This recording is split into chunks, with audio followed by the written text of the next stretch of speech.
Welcome, everyone, to the Islanders Never Say Die podcast. I'm your host, TJ, and with me here, as always, is our NHL analyst and expert, the grumpy old man. They say there's no shame in his game because he's always the same. That's me. Grumpy, how are you doing this fine Saturday evening? Okay. How about you? Doing all right? Looks like you're dressed up. Yep. Dressed up. We went to that's one of the partial reasons that we're running late to a function there for the wife. So we were out and about and just got back here home. But for those of you who are new to the channel, welcome. This is a twice a week All Islanders podcast that takes place every single Wednesday and Saturday at 8 p.m. Eastern Standard Time. So if you're new to the channel and you enjoy this content, there's a few things I encourage that you do. I encourage you to subscribe on YouTube so you don't miss out on any of the further action that we put out. I encourage that you like the video as well, right? If you like the video, apparently that helps the algorithm and helps get this fun time of talking the New York Islanders. Well, I'm not sure it's always so fun, but it gets this enjoyable time of talking the Islanders out to the masses. So, hit the like button, make sure you subscribe. You can also find us pretty much on any place, I guess, that podcaster hosts. So like Spotify, Apple, all those good things. So you can pretty much find us there on all of those podcast platforms. Again, we go live every Wednesday and Saturday at 8 p.m. Eastern Standard Time. One more item of general housekeeping. We do also have a secondary podcast called TJ and the Grumpy Old Man. It's a twice a week all sports podcast that takes place every single Thursday, 9 p.m. Eastern Standard Time, and every single Sunday, 8 p.m. Eastern Standard Time. So, make sure you definitely go ahead and give that a little check, give that a little look-see there. You could find the link to that channel in the description below or as a featured page here on our YouTube channel. Down to, hey, you go to the Islanders Never Say Die podcast, you'll see there the YouTube channel, and you scroll down, hey, there's TJ and the Grumpy Old Man. And that's where you can make sure you're subscribed and you don't miss out on any of the all sports action. That show is just myself, the Grumpy Old Man, and Son X talking anything and everything sports. We talk NHL, we talk NBA, we talk NFL, we talk college athletics, we talk MLB, we talk anything and everything sports on that show. So make sure to check out TJ and the Grumpy Old Man. Now that the housekeeping is done, Grumpy, we're going live, Grumpy, after our game against the Florida Panthers today, which resulted in an Islanders victory, Grump. We beat the Carolina Hurricanes as well. My goodness, who would have ever thought? Who would have thunk? And it improved our record against teams that made the postseason last year to 2 wins out of 10 times we've played teams that made the postseason last year. So, hey, we came away with 5 out of a possible 6 points on a road trip, Grumpy. What do you think? How are you feeling? Glad about the points, but if you're watching the games, what are teams doing? They're starting their AHL goaltenders against us, and that's the big advantage we have, honestly. I mean, our power play has been pretty good, but our goaltending, I mean, if you're looking at like top to bottom, our goaltending is 10, and the goaltending that we're playing is like 2. These are like AHL players. And I guess teams say, well, the Islanders really, they don't produce much offense. So let's put in, the Petrovic kid from Carolina and then this Stolarz kid from Florida. I mean, they were horrible, honestly. We've been so dominated the last 2 games. I mean, hey, points are points, so we're going to take the points. But if I'm an Islander fan, which I am, I'm like, man, we're not very good. And if we played their starting goaltenders, we would get rolled. I mean, think about that. I mean, how many weak goals did the kid from Carolina get in? I mean, like 3. And then today, 3 goals again, 3 weakies from this kid. And everything went through him. It might kick out the side, pass the net, but it's like, they're terrible. These are some bad goaltenders that we're playing. I don't feel good about the Islanders right now, giving up 45, 50 shots a game. That's not a winning model that you can sustain, obviously, right? Let's be honest. Yeah, and like you talk about, we did come away with points. We won both of those games. Both games we were thoroughly dominated in my opinion. Against Carolina, we were outshot almost like 3-1. We played against, the only reason we won is because we were playing Peter Kochetzky, or whatever the hell his last name is, whoever that is. He gave up 5 goals on 16 shots. You heard that right. 5 goals on 16 shots for the Carolina netminder. And it's not like we were sniping the puck. I mean, these are eminently stoppable shots. Here's the thing. Yes. When Butch is telling you, yeah, goaltender really wants those back. Oh, that's a weakie. I mean, honestly, it's the only reason we won these games. Our goaltending is superior. Sorokin today was spectacular. How many, again, crossbars and posts did they hit? And their goaltender, just anything near the net, it's an adventure. I mean, I guess that 2 points didn't mean much to Florida or Carolina to start those two goaltenders. We're not a good team. Now we got some, Matt Barzal was out today. Yes. Nelson missed a little bit of the second period, but he was fine. I thought Bo Horvat stepped up today. I thought Noah Dobson was tremendous in the defensive end. And TJ, did you see that little clip I showed you with Romanoff? And it encapsulates everything about Alexander Romanov, everything in one little 5-second clip. Tell us, Grumpy. Tell us about it. And the Islanders wound up drawing. Florida wound up drawing a penalty. Engvall got a penalty on it, but Romanov is just freaking all over the damn ice. He cuts it. Noah Dobson has a guy coming at him. And he just cuts right in front. So you got 2 guys covering one. And I'm like, what the hell are you doing? I was even yelling at the TV screen. I said, Romanov, what the hell are you doing? I mean, it's baffling. And people say, oh, Romanov's so much better. He does not play positionally sound, period. And like I said, that little clip that I sent you today is the epitome of everything about Alexander Romanov, everything that I hate about him. And I mean, he's in an age where he should be able to know which side of the ice he's supposed to play on. And it's still a monumental struggle for him. I tell you, we're winning games. I'm not liking the fashion that we're winning them in. Simple. It's not sustainable, right? It's not sustainable. Yeah, it's simple. It's just, we've talked about this last year. It was the same thing that happened last year. We had the same exact conversation. We just got off to a hotter start last year. We talked about last year was a lot of we're losing every single game and we come back and we score a whole bunch of goals right at the end. And, that wasn't sustainable there either, right, Grump? And then now, Grump, we're looking here and thinking to ourselves, what? Spit it out. You don't need to mention my name 4 times. Just spit it out. You okay, Grumpy? Yeah, just spit it out. Stop yelling my name every 2 seconds. Just spit it out. My God, Grumpy. Wow, Grumpy's really upset about the wins, I guess. Here's the thing. We're consistently giving up a shit ton of shots every night. It's not like it's an isolated incident. It's not like, one night we just happen to give up a whole bunch of shots. We are giving up the second most shots on net every single night on average. San Jose is the only team giving up more shots on net than us. Okay? And the shots for category haven't been great the last few games. I mean, tonight was another night where we almost get outshot 2-1. It's like it should be we should not be happy with the expectation going into thinking ourselves, oh God, okay, we're going to get outshot 2-1. They're going to have a lot of chances. I just hope and pray to God that our goaltending is fantastic. And, Grumpy and I talked to ourselves here earlier. We're thinking about doing a call-in show tonight because I'm really curious as to what the fans are thinking. I'm curious as to, what the thoughts are from other people. Are they happy with the fashion of which we're winning? Are they upset? What? Let's do a litmus test. Let's read the room. I'm interested. I can't imagine a lot of fans being happy.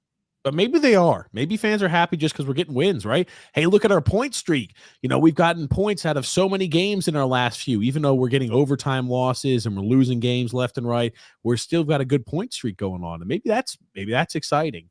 I just haven't liked the way we've been playing hockey recently.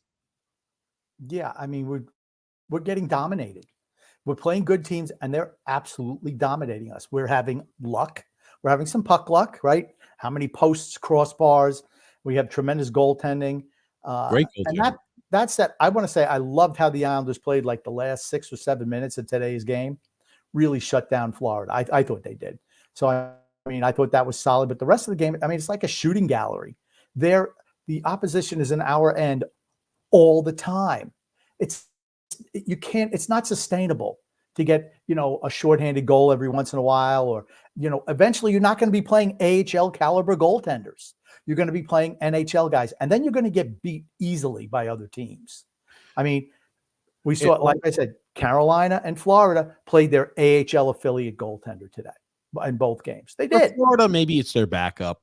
Well, the only reason he's the backup is because Spencer Knight is not with the team right now. He's a freaking AHL goaltender. He's 30 years old, played for freaking San Jose last year, couldn't even start there. Anaheim. What's the difference? Not much of a difference. So, how good is he? Well, we saw tonight, he sucks. I can't tell you how many shots. He didn't know where the puck was. He's falling all over the place, wide open nets. I mean, it was terrible. I mean, he's terrible. And, this is what do we notice, right? Poor goaltending from other teams. Just shows how good our goaltending is. That's the one caveat. Our goaltending is superior to, if anybody wants to play a backup, that should be an automatic win for us. Automatic. We've had spectacular goaltending. I loved what I've seen from the star players on our team. Barzal's out with sickness today, but man, was he great against Carolina. Yep. He's been our best player. To me, there's 3 players who have been the best players on the team this year: Sorokin, Dobson, and Barzal. Those are the 3 best players on the team. Nobody else even close. And Bo Horvat stepped up today. I thought Bo Horvat was exceptional today. I'll be honest, it's kind of to be expected at this point that those are our 3 best players, no? I'm just saying those are the 3 best, but I thought that Bo Horvat was exceptional today on both ends of the ice. I thought he was really, really good. He stepped up, I thought. Well, I like that. I like a guy like that should step up, does step up. There's been a lot of love going the way of Simon Holmstrom online, which I guess we'll have to talk about. I guess I'll have to respond to Andy. I'll have to do it in a little video fashion, the same way he responded to me. Okay, Simon Holmstrom he's okay. He's fine on the third line. He's good on a penalty kill. I like the role he's in right now. No problem there. No, well, the criticism came from, how can I possibly, after 70 games, know whether this guy is going to be a bottom 6 forward? How can I know this? Forward. He's a bottom 6 forward. Don't think he's anything more than a bottom 6 forward. Anyone who says anything different knows absolutely nothing about the game of hockey. Period. Nothing about the game of hockey. Even Butch says, "Yep, he's a bottom 6 guy." Even Butch says it. The biggest homer that there is says, yes, he's a bottom 6 guy, and that's where he wants him. That's a good role for him. That's what he is. There was nothing wrong with that, and he's been really good in that role this year. Absolutely, playing on the penalty kill and looking solid defensively. That's what he is. He's got a couple of I think 3 shorthanded goals this year. Good for him. Of course, they're against the shittiest goaltenders in the league, but still good for him. Would you be shocked at all to find out Simon Holmstrom is shooting at a clip greater than 33%? Yeah, that's not. Hey, guys, this is sustainable. Why is that? Because he's scared to shoot the puck in 5-on-5 play. That's why. He doesn't shoot the puck in 5-on-5. He's looking to dish. I mean, that's what he's looking to do. Even the goal that he scored, the backhand goal against Carolina, guess what? He wanted to pass the puck. If the Carolina AHL affiliate goaltender didn't just flop down on the ground, he never scores there. I mean, I'm sorry. Pump the brakes on Casper Holmstrom. He's a serviceable third line forward. No problem there. He's a good third liner. And there's nothing like when I say he's a third liner, it's like people take great offense at, oh, how do you know he can't grow into a top 6 guy? You guys were talking about how great Wahlstrom would be, how this. Wahlstrom has never been given the legitimate shot. Holmstrom this year has been given more of a chance than Wahlstrom has. But guess what? Before his injury. Go ahead. But what happened? He played himself out of that role. They wanted him to be on the first line, but guess what? He sucked so bad on the first line that they put him where he should be, which is on the third. And he plays much better on the third line. Yes. What is so damn wrong about saying, you know what? The guy's had 2 or 3 different stints playing on the first line, and every single time, no one on the first line scores any, and I mean any points. It's the reason why Simon Holmstrom through 23 fucking games this season has 0 assists. Newsflash is because when he's playing and when he's getting these opportunities with top line players, he's not putting and producing. That simple. When he's playing on the third line and when he's able to go ahead and pick pockets, when a team tries to get overzealous to try to keep the puck in the zone, he's able to pick the pocket on the penalty kill and force a 2-on-1 or a 2-on-0 going the other way. He scores goals. Great. That is their quintessential bottom six forward. And there's nothing wrong with that. Your team needs bottom six guys. Didn't we have a guy like that on our team for a while? Michael Grabner? The same exact thing. Michael Grabner, Grabowski, all of those speedy guys who did a good job of pestering teams, create odd man rushes going the other way. But hey, when it got down to the cutting not cutting time. Guess what? I'm not relying upon Grabner to score me any goals. Simple. And you'd be foolish to think that Simon Holmstrom is going to score you goals. It's just not. Hey, he's got 7 points so far in 23 games this year, Grump. Good. You know what? Good. 7 points. What does that translate to? 25 points on the year? That's what third line guys do. That's what he is, third line guy. Nothing wrong with the fact that he's a third line player. Absolutely nothing. Don't think that he's a savior for this team. He's not. He's just absolutely not. So he does a really good job as a third liner. A really good job. I like what he brings to the table as a third liner. Yeah. Guess what? He has exceeded my expectations this year, and my expectations were very low for him. But guess what? He's not a guy who's a healthy scratch. He should be in the lineup every night. He should be playing a consistent bottom six role, and he has an important role there. But like, I guess I got into the item online where the fans, and I know you've mentioned this before, Grumpy, the fans. Oh, we want to celebrate Simon. He's so great. He's so highly lauded online. They rejoice. Oh, Simon scores. Okay. Did that with Bailey too. Did we do that? Did we do that with Pierre Engvall when he scores a goal? Do we do that with Brock Nelson when he scores a goal? How about Noah Dobson? Did we do that? How about when Romanov scores or Pelech scores? Do we all go online saying, hey, this is the best player ever? No, because we all know he's not. You were mentioning about Bailey though, Grump. It's like Bailey. The fan base, loved Bailey whenever he'd score, once every 6 months. Oh, look at him. He'd have one good game, score 2 goals and assist. Oh, look at Bailey. Bailey's a piece of shit. So is Simon Holmstrom. Okay. They're both bottom 6 guys. I disagree with you on the Holmstrom. I don't think he's a piece of shit. I think he's a solid bottom sixer. Okay. Then guess what? That's not what you need. That is not what this team needs. I agree with that. Needs top 6 forwards. That's what this team needs. I mean, to think he's anything more, you're deluding yourself again. Just deluding yourself. Perfect third line winger. Yes. What's wrong with that? We have Why do you take such great offense? I don't understand the need to celebrate our third line. And this is the shit that pissed me off. We're celebrating our third liner. And you know what it's like? It's like take the clock back to yesteryear, a decade ago.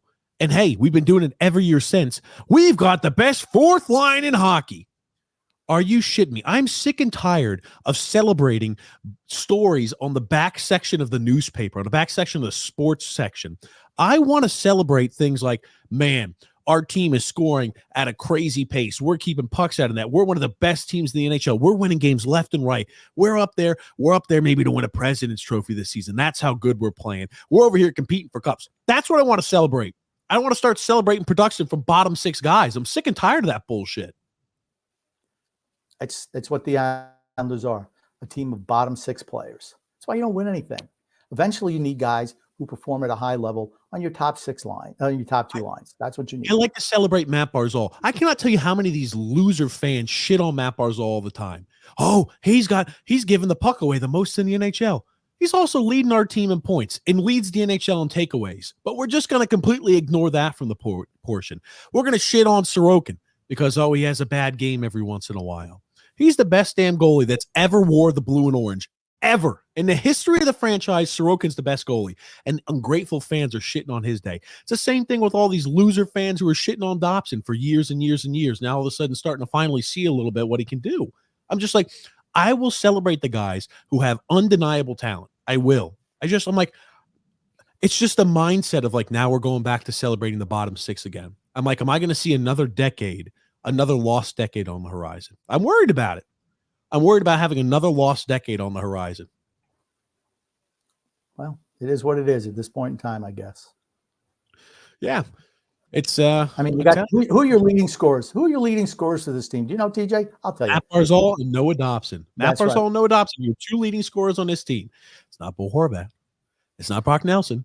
It's not Simon Holmstrom. It's not Pierre Engvall. It's not Kyle Palmieri.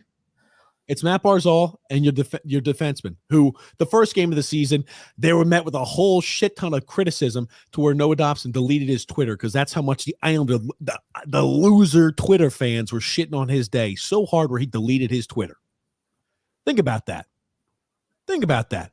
He's the best damn defenseman on your team. You want to wonder why? Why don't people go to this? Our fan base cannibalizes the damn top tier players on the team. Anyway. I'm ready to celebrate greatness. I really want to celebrate greatness on this team. I'm just not sure we're there. I want to be there so bad. This team is never going to be great. This team, the players just aren't good enough. Sorry. Hate to tell you. But hey, let's relish the fact that if the players were held tonight, we'd be the 8th seed. Getting ready to get beat by whoever the number 1 seed is, either the Rangers or the Bruins. Or Toronto or whoever. I mean, that's after this incredible run that we've had. We right now are 8th in the playoff hunt. Tampa Bay's not in. Pittsburgh's not in. You know, that's going to change. Absolutely. I mean, where are the Islanders going to be? Probably out on the outside of the playoffs looking in. Very close. We're not setting the world apart. Again, teams are going to start saying, all right, they're starting to perform a little bit. We're going to have to put our starter in there. We want to win. I mean, like I said, I thought the last 7 minutes of this game today, even though I think Florida had like 6 or 7 primo scoring opportunities, I thought we buttoned them up pretty good. Honestly, kept the puck in the offense in Florida's end. And it was like the olden days, just, glued onto players. I thought that was probably the best last 7 minutes we played defensively in the third period than we've seen all year, honestly. Yeah. I thought that was a really good job tonight. But thank you to Stolars. Thank you very much. I mean, you gave us 2 points today. I appreciate it. Because we didn't deserve to win that game. I didn't think we deserved to even be in the Carolina game either. I was like, holy shit. We were dominant, but the goaltender was just hideous. 5 goals on 16 shots. We surrendered 44 shots coming our direction, or whatever the hell it was. And people are like, oh, guys, but Carolina gets a lot of shots all the time. We're giving up the second most shots on average every single night. So Carolina putting up 44 shots on us it's not unordinary. It happens. Every team we play puts up a crazy amount of shots because defensively we're very porous. We just play this turtle shell style. We don't block as many shots as we've had in the past and allows for primo opportunities. And outstanding goaltending is the only thing that could make this system run. And I'm like, we've seen in the few games that Sorokin's lost this year when he doesn't play his spectacular way. Well, you see what happens to that system. It looks mighty bad. He has to be sensational. They both do. Him and Varlamov both have to be sensational for us to win games. And Varlamov was tremendous against Carolina. Fantastic. He was fantastic against Carolina. Yep. Varley was great. Even for a backup. Here's the thing. He was tremendous. I mean, there's been a game or two where he struggled and we get rolled in those games. If our goaltending is not like top 2 or 3 in the league, we're not winning. I mean, that's just the facts. Those are just facts. It's not like we're dominating possession or we're, buzzing the net. It's not the way it is. Sorry. We were outshot 43-16 against Carolina.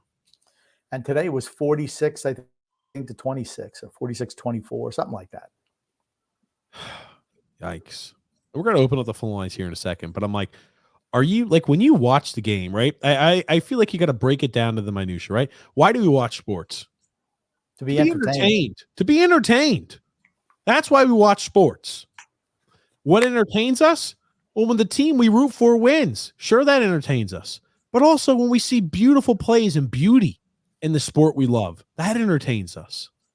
We very rarely see beauty from our team. We see outstanding saves from our goaltender.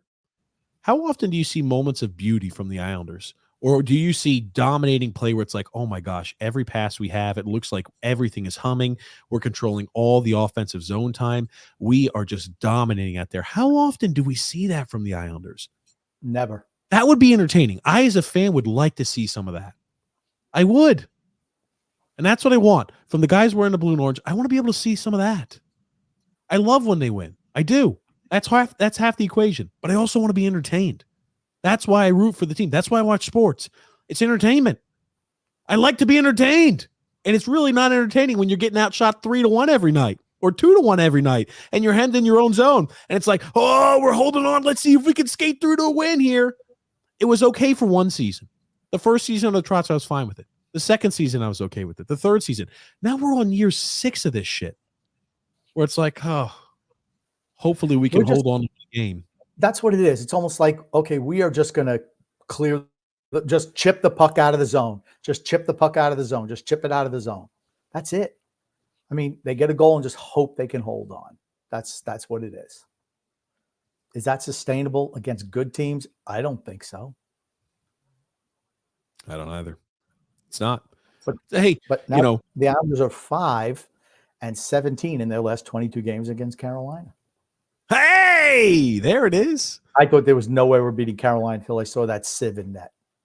He was awful. I mean, he gave up 3 5-hole goals. 3 slow ones. It's like, dude, this guy sucks. And the other kid, the Stolarz kid tonight, he blows. Terrible. Hey, the thing I worry about too is in the postseason, we're not going to be seeing the Peter Kochekovs. We're not going to be seeing the Stralsmans or what's Solars. We're not going to be seeing the Solars, the Peter Kochekovs. We're not going to be seeing the line. We're going to be seeing guys like Freddie Anderson. We're going to be seeing guys like Bobrovsky. We're going to be seeing the starting goalie.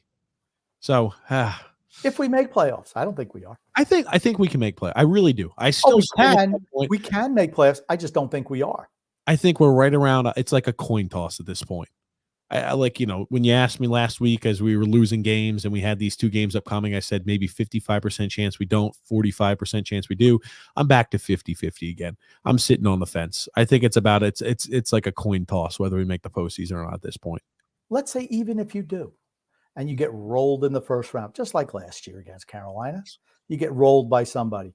Is that a successful season? Just being, meh? No. Average team? I don't think so. It's not.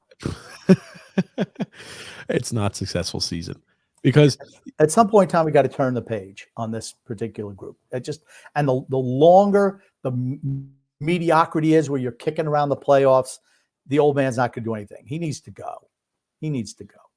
It's the worst spot you can be in is a spot of mediocrity where it's like you're doing just enough to tread water, but it's not good enough to make any sort of substantial impact. And you're in a spot where it's like, okay, we're average and we skate in through the 7th or 8th spot every year into the postseason, right? Half the teams in this sport, half of the teams make the postseason. So if you make the postseason, you're average to above average. And then, hey, if you're squeaking in at 7 and 8 and get bounced in the first round, well, you're one of those slightly above average teams. You're not going to win a cup being a slightly above average team. That's what it's all about, winning a Stanley Cup.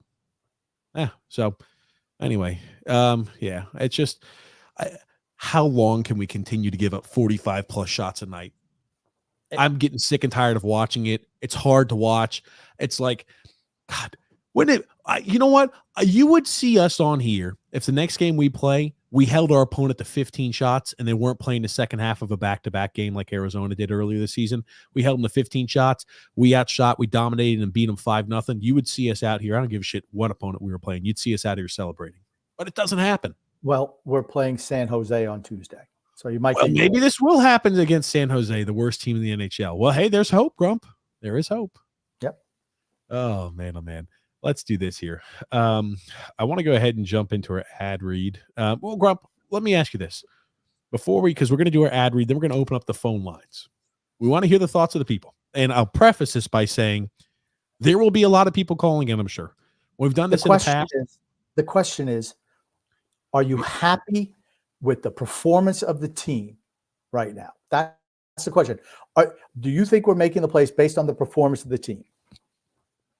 Or just, I think the question is, are you happy with the team right now? I think that's fine. Are you happy? And like what I was going to say, I was going to preface what the question will be, but what the big thing is here is this: we're going to be receiving a lot of calls within a short time frame. So please do not get upset if I have to decline your calls because it starts echoing through everything like this. But we will be accepting your calls. We will be picking up calls until, the calls stop. But please be patient. Please be understanding. It will take us a second to get through them all. And, once you see it, like, hey, if you're listening to the show, wait until the caller's up, then give us a ring so you can go ahead and make sure you get in that queue. But yes, the question will be, are you happy with the Islanders right now? I think that's fine. But today we've got here an ad to read from DraftKings. Grump, your favorite DraftKings. Hey, bet on all the action on the ice with DraftKings Sportsbook. Who would have ever thought if you were betting this week to say, let's go ahead and bet for the Islanders to beat the Carolina Hurricanes and the Florida Panthers both on the road. But you can add a lot of same-game parlays, and let alone Simon Holmstrom score a goal in both of those games. Don't worry, ladies and gentlemen. You can bet through DraftKings Sportsbook. You could start adding same-game parlays. You could start to really increase the payout there. You could do a lot of that great stuff there with DraftKings Sportsbook. So make sure you give it a shot. Make sure you give it a try. Look for the same-game parlays. And, hey, if you watch the Islanders, you know the Islanders well, go ahead and bet on the Islanders. Bet on them to win. Bet on them to lose. Hey, put your money where your mouth is. Have a good time. But download the app now and use the promo code THPN. New customers can get $150 instantly in bonus bets for betting $5 on hockey. Again, that's promo code THPN, only at DraftKings Sportsbook, an official sports betting partner of the NHL. The crown is yours. Bonus bets expire 168 hours after issuance. If you have a gambling problem, call 1-800-GAMBLER or visit www.1800gambler.net. In New York, if you have a gambling problem, call 877-8-HOPE-NY or text HOPE-NY. In Connecticut, help is available if you have a gambling problem. If you call 888-789-7777 or visit ccpg.org. Please play responsible. Please play responsibly on behalf of the Boot Hill Casino and Resort. You must be 21 years or older, but age varies by jurisdiction. It's void in Ontario. Bonus bets expire 168 hours after issuance. See dkng.com/hockey for eligibility and deposit restrictions, terms, and responsible gambling resources. Okay. Just one ad read today? I don't know. The end of nope, that's it. The Raycon was through the end of November. So we are in technically December time here now. So just one ad read here for today. I will say this about the Metro right now. Seems like all the teams are closely bunched together. Yeah, which is bad news for us.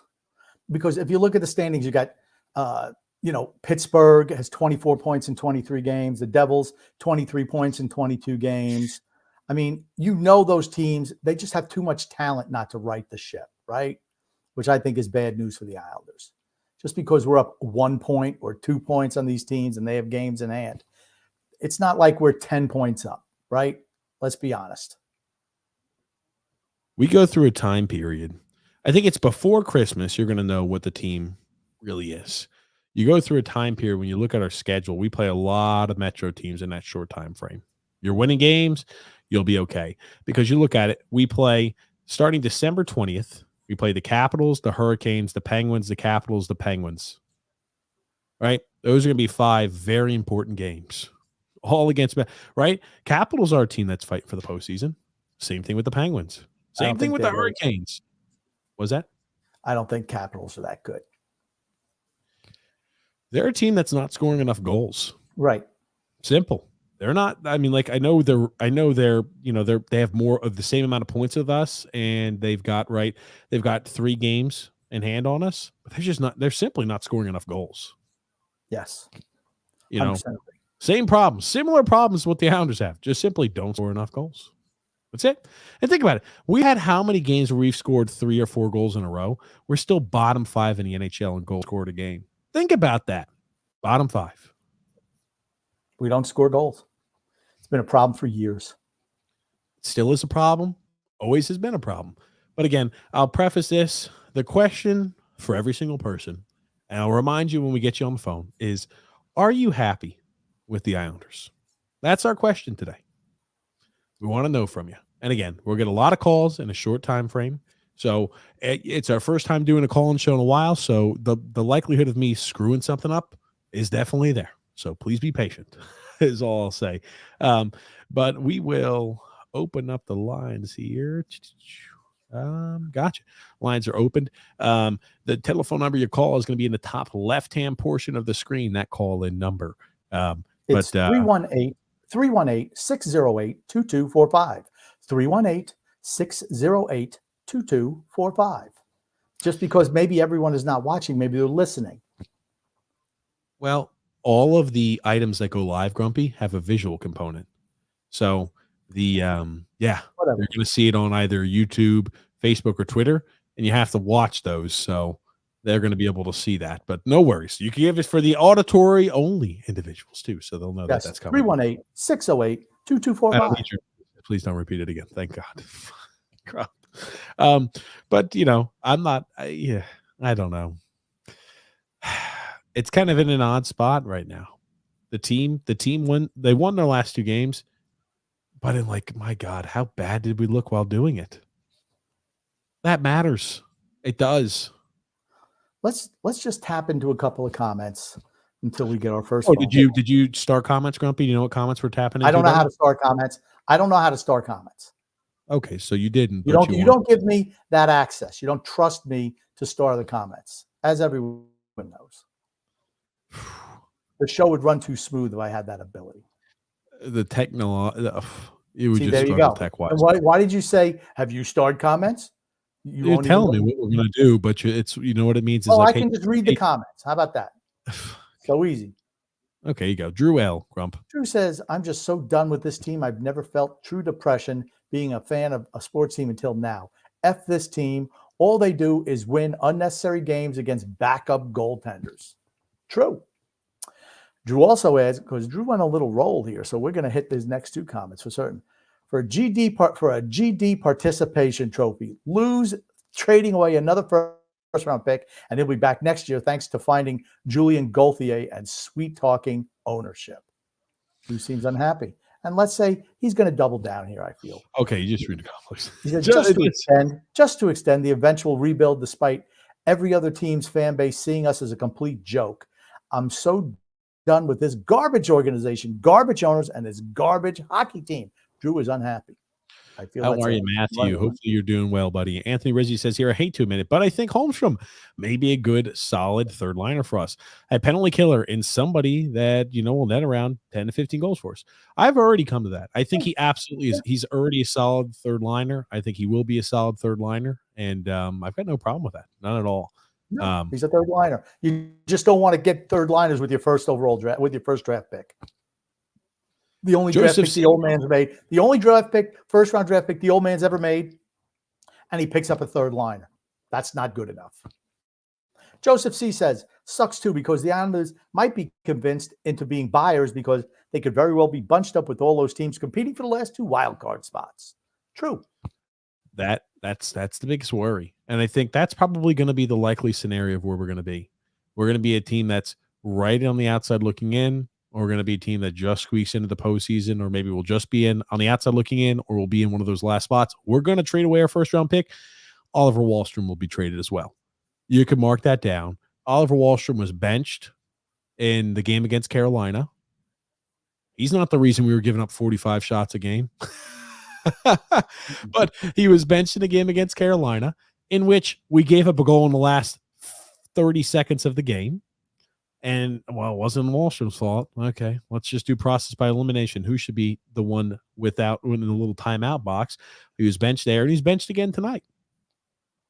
And just let you know, it was like the last 3 seconds of the game against Carolina.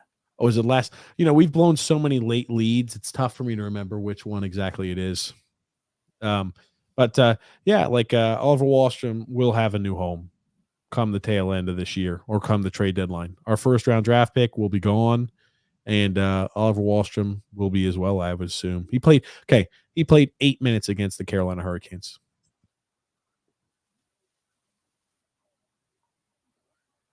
Yeah. You have any thoughts on that? No, I'm just, that's correct. I mean, nothing else needs to be said about that, right? We've beaten that horse to death. I don't know. Don't put him on the ice then. What benefit does he have? If you're going to play a guy like that 9 minutes, play right when Matt Barzal comes back, keep Gauthier in the lineup then. He's Wallstrom is not a guy who can benefit you in an 8-minute stretch of a game playing the bottom 6 role. Yeah, it's not his skill set. They do a lot. They ruin goal scorers all the time. Thomas Amadeo Grump. Hey, Grumpy and TJ, big win tonight. Yes, it was. Absolutely. It's wasn't a pretty one, but it was still one. John Smith said here, come back from a job interview, TJ. Yes, I got done with my late evening job interview is what it is there. Why are you wearing a post office outfit today? Because I work at the post office. Brett W says here, TJ, did your watch break or something? No. We were out. We just got back though. Dave Sean McDonald says, I don't care that we're 5-1-1 in the last 7. Oh, that's gonna be the new one that they're pushing. Guys, we're super hot. We're 5-1-1 in the last 7 games. Believe. We're looking like garbage on the ice, says David. Our goaltending got us wins, and the poor goaltending from other teams got us wins. Absolutely. It's so obvious. Our edge in goaltending is like night and day compared to other teams. Freedom Fun Adventure. Grumpy, TJ, X. No X today. X is at a wedding. Guys, don't you think Lou can't fire Lambert because that would be a second hire and fire, and that takes away the protection from him losing his job? We all know it's the roster and not the coach. I don't think management cares. I don't think they care. I think they're just happy that, maybe this can turn into some type of money for them. Who knows? Look at you. Are you finally on the same spot as me, Grumpy? No. It sounds like you kind of are, buddy. No. Okay. Sounds like you're finally coming around to thinking the same way I am. They're just looking to make this as profitable as possible and try to sell off. I tell you, it's I don't think Lane Lambert's, for all those people who were just 3 games ago chanting to fire Lane Lambert, I don't think you fire a guy after going 5-1-1 in a 7-game stretch. That's probably not likely. So your coach isn't going anywhere. Your coach ain't go. The guy you want gone ain't going anywhere. So in a matter of about 10 games from the road, they'll be screaming the same exact thing: fire Lane, all that same shit over and over again. It's a perpetual cycle, it seems like. Here you go here. Oh, TJ looks like a Walmart manager. Thank you. Wow. Absolutely. TJ styling tonight. Thanks there, Freedom Fun. Nick C said, wow, TJ, nicely dressed. Had to show Grumpy up today. That's right. Look at me. Look how well I'm dressed I am. Grumpy. No, I don't have a name tag. Anthony Rizzi says here, I have to say I'm so disappointed with our defense for a team who is known for defensive goaltending. Our defensive core, even with Pelech, really sucks. We need to rebuild out the entire defense. There's only one defenseman worth keeping on the whole team, and that's number 8. Period. Everybody else could be moved. Everyone else. He is far and away our best defenseman. It's not even close for number 2, which I guess would be Pelech. Would be number 2. I think so too. But Dobson is just head over heels. I mean, the best. It's just really, people think it's a name tag. It's Vineyard Vines. So it's a Vineyard Vines jacket. It's not a name tag. I'm looking at it, kind of looks like a damn name tag. Grumpy is watching the Rangers game. Is that the case, Grumpy? You're watching the Rangers game? I'm not watching TV right now. Flex crew, Grumpy. Flex crew. The Islanders team just isn't good enough. End of story. True. Yep. You're gonna find the Lamanites think that we're good enough. We're not. And at the end of the day, we'll be proven right and they'll be proven wrong again. I mean, just the way it is. Anthony Rizzi. Horvat played well tonight. I think he did too. Barzal, for at least 5 or 6 games, has really played like the Barzal of old. Nice to see that fire in him again. I think Barzal's been our best forward by far this season. It's not even, you want to know how good he is? Butch even said he's been by far the best player on the team this year. Remember when all the fans out there earlier on were talking about how poor, oh, we need more from Matt Barzal. Matt Barzal's not doing it, this, that.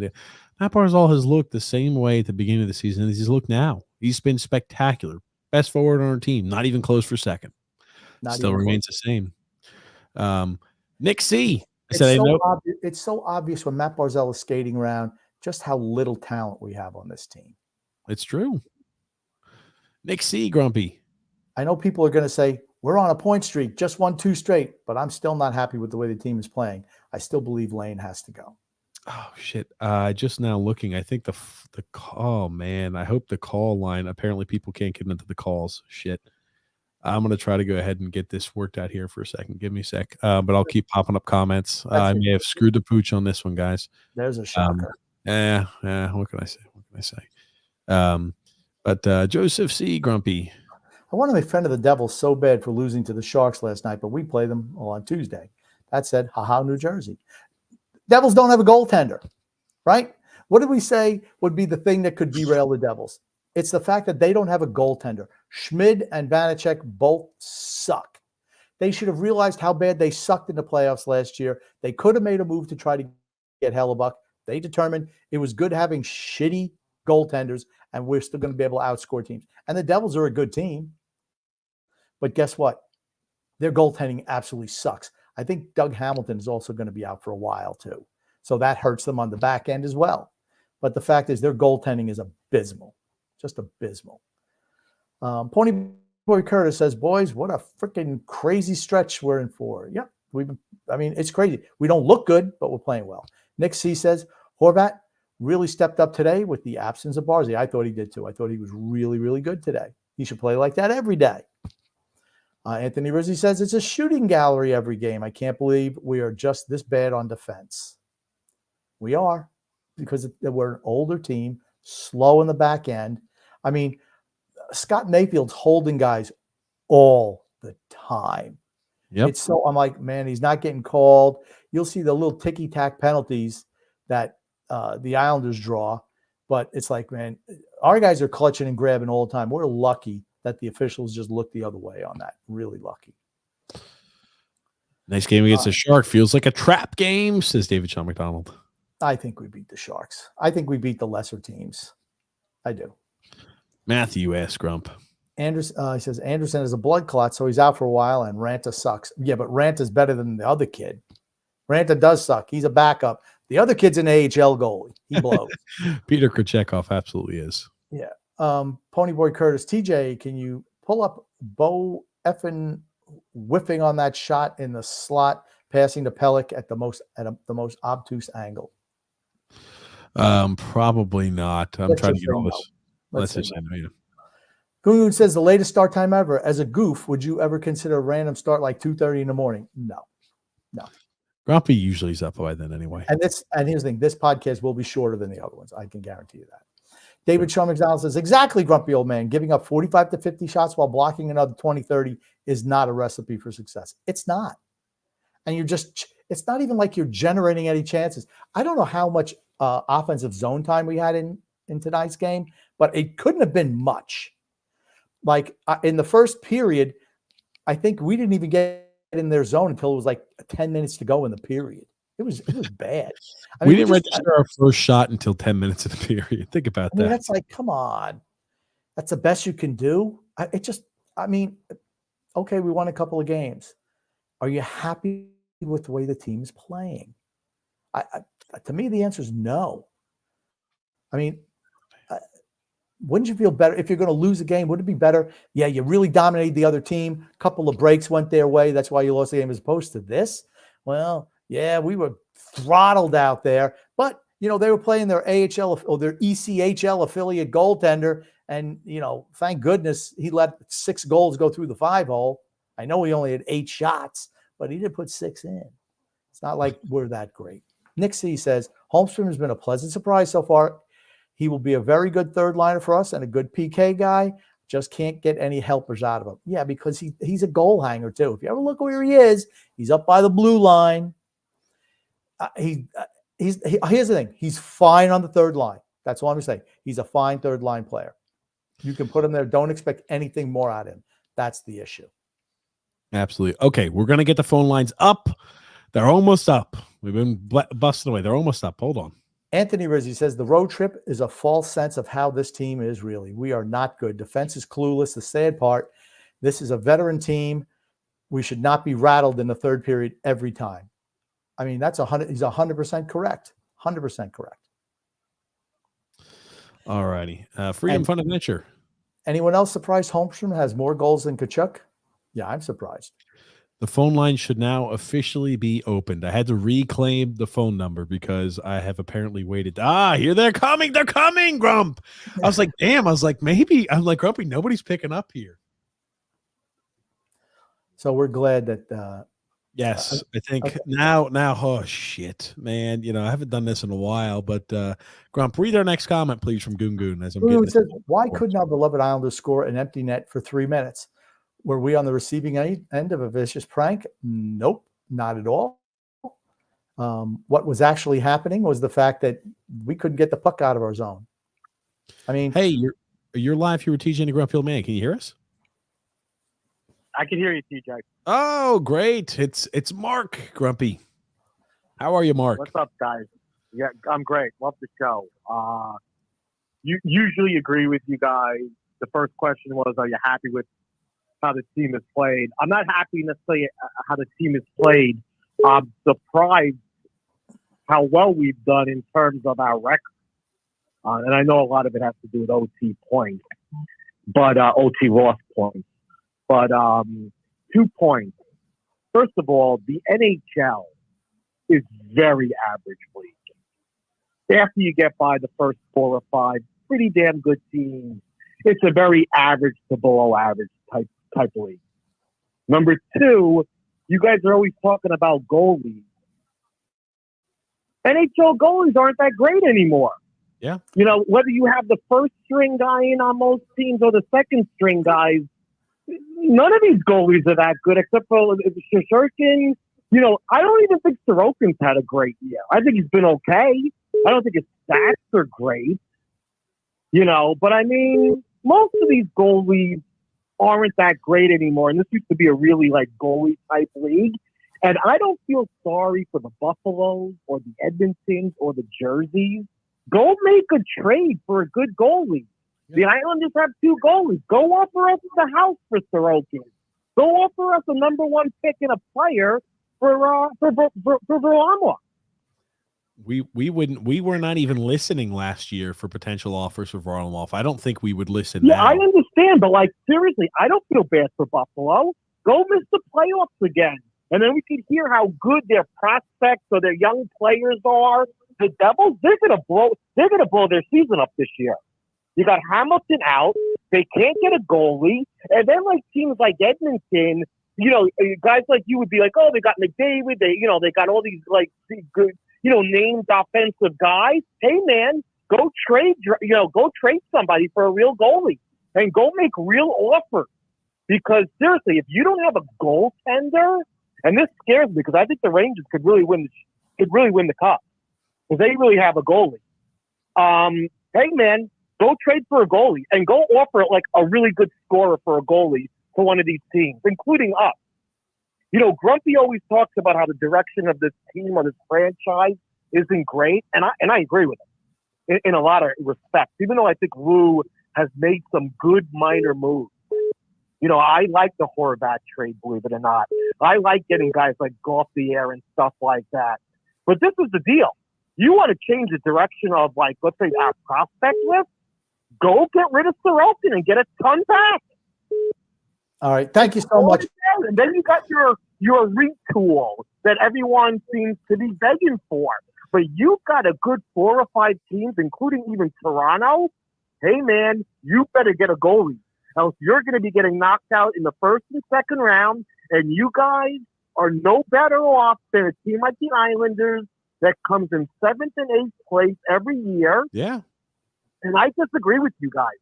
We're making the playoffs this year. There's no doubt in my mind. We haven't even played well. Sorokin hasn't played that great. And when I say he hasn't played that great, he hasn't been, the Sorokin of last year. And the stats say it. That defense was terrible last year. You guys are bragging about Noah Dobson. He was awful last year. This year, he's fantastic. We let up 40 shots tonight. Yeah, we don't have Pellick either. Okay. Our best player in Barzell didn't play. Yeah, we're not a Stanley Cup type of team, but man, oh man, if you guys were kind of like fans of some of these other teams I've mentioned, I think they've done a worse job than you because they do have the players. All right, Mark, thank you so much for the call. I'm going to cut you off now. All right, I'm going to cut you off, and I'll just go ahead, TJ. Pick up the next call. I'll just talk. There is no next call right now, Grumpy. So okay. you would pay attention, Grumpy. There's so few. I just want to touch on one thing Mark said. How many teams can afford Sorokin, salary cap wise, and they're not trading him? They didn't sign him to that deal to trade him. So they're not going to trade Sorokin. They're not going to trade Varlamov. Right. Teams that don't have goalies are flawed too, just like teams have no offense. We're both flawed, and that's why none of those teams are winning a cup.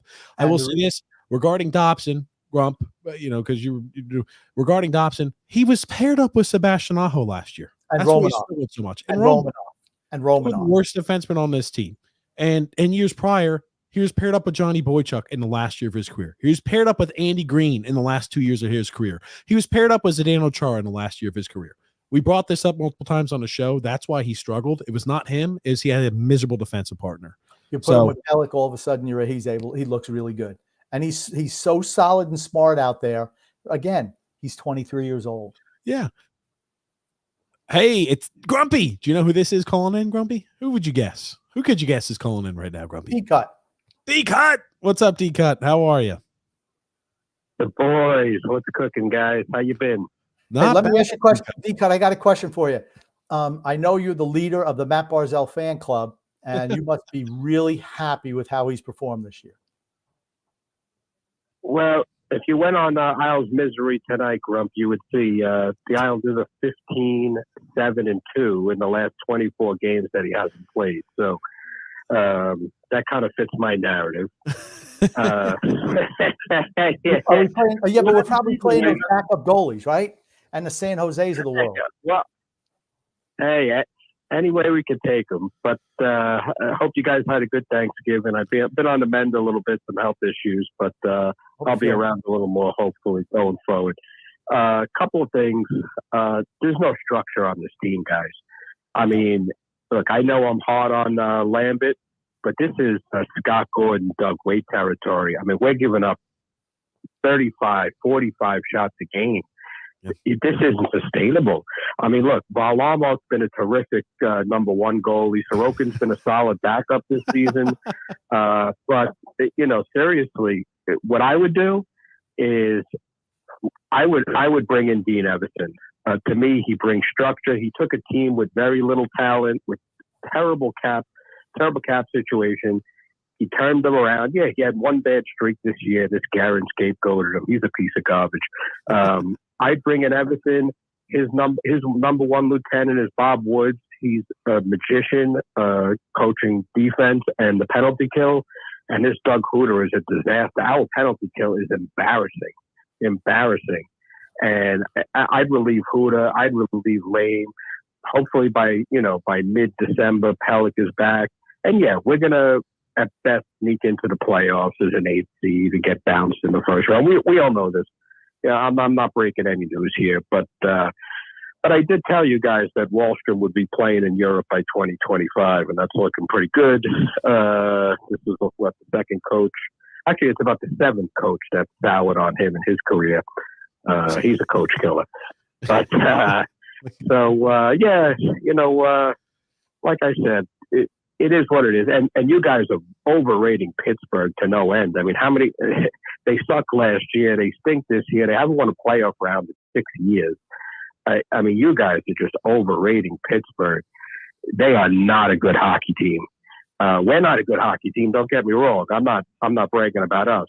But Pittsburgh is a mediocre at best hockey team with a goalie who we know, when you said, oh, the Islanders are playing some of the Metro teams, and Pittsburgh's one of them. Well, I hope Sully Sullivan's smart enough not to play Jerry against the Islanders, because we know how that goes, and we've seen it now for 3 or 4 years. So anyway, just getting a couple things off my chest. Again, I hope you guys had a great Thanksgiving. And I'll be around a little more going forward. Thanks for the time. Real quick, D-Cut. Are you happy with the team? Of course. No, I'm never happy with the team, DJ. I was only happy with the team when the Barrel was coaching. That's when I was happy with the team. I can't take these games where we're giving up all these primo scoring chances. It just reminds me of Doug Wade.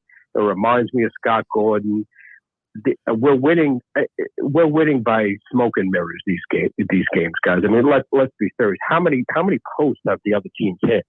I mean, and I'm not getting on our goalies, but every night the other team's hitting 3 or 4 posts. I mean, I talk with BP during every game. We're amazed how many posts these other teams hit. And that's with our goalies being terrific. So this luck is going to run out. Our shooting percentage over the past week it's incredible. I mean, we're scoring 4 or 5 goals a game on 15, 20 shots. That's just not sustainable going forward. And yeah, like I said, I get rid of this bum Lambert now, bring in Everson. At least he's a quality coach with structure and go from there. But again, thanks for the time, guys. And I'll speak to you again soon. Appreciate it. Hear from you again. Yeah, I know D-Cut from Isles Misery Rated R. He's a big fan of Matt Barzell and Noah Dobson, Ilya Sorokin. He's right on par with us. I know he is. Here's the thing. I think, do we have structure? No, not really. Right? Hey, Grumpy, as much as I like probably what Lane did last year, it's a lot of questionable things he's done this year. I think he looks at time when we're struggling, he looks clueless, which is it's not good to look clueless when your team struggles. Simple. I don't know how long of a leash he has, but I'll tell you one thing. When you go on a 7-game stretch, you go 5 wins and one loss in regulation, 1 overtime loss. Your leash gets extended a little bit, if that makes sense. It's going to take another spiral into the down in the depths in order for him to get removed. Yeah, I don't think he's close to getting fired right now. Yeah. Maybe. I mean, you go 5-1-1 in 7 games, you're not getting fired. You're not in the hot seat. Yeah. We got another call here, Grumpy. Give me 1 sec here as I get this all linked through.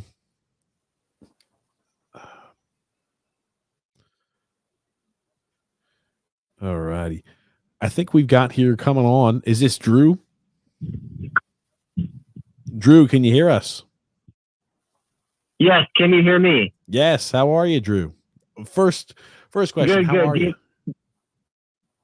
I'm better now. I kind of was just feeling my emotions earlier in the chat, but I was driving up to Carvel earlier and I was just a freaking mess because I was just unhappy with the way Florida played just because Sorokin kept on saving everything like he was Jesus Christ. So it was very frustrating. I'm better now. Well, let me ask you this. Are you happy with the Islanders right now? I think you know the answer to that question. That's a clear-cut no, because I want him to just suck out loud. That's been my goal this whole time. I wanted them to suck so bad that ownership would have to question everything. And it just seems like now with the amount of overtime losses we've racked up and, now that we keep winning its backup goalies, it only further enables the behavior of Lou to just go out, buy another player at the deadline, trade it, piss away another first-round pick, and just, ride it another 8-seeded season and hope to, get butts in the seats for ownership. That's literally what it seems like. I'm just not happy with the direction. That's really it. Yeah, and we share that same sentiment. I mean, it's the same song and dance that seems to occur every year and the same result. But it's like, I'm not happy with the result, but we continue to still think it's a desirable result. It simply just is not. I don't know. We want better. We want more for the team. The only way that can happen is through change. The only way change happens is if something bad occurs, unfortunately. They're not going to change up something that works. And when you're just going status quo, this ownership group has made it pretty clear that when you go status quo, they don't change anything up either. So the only way for change to happen is via loss and via poor performance. So it's kind of forces us to think that way.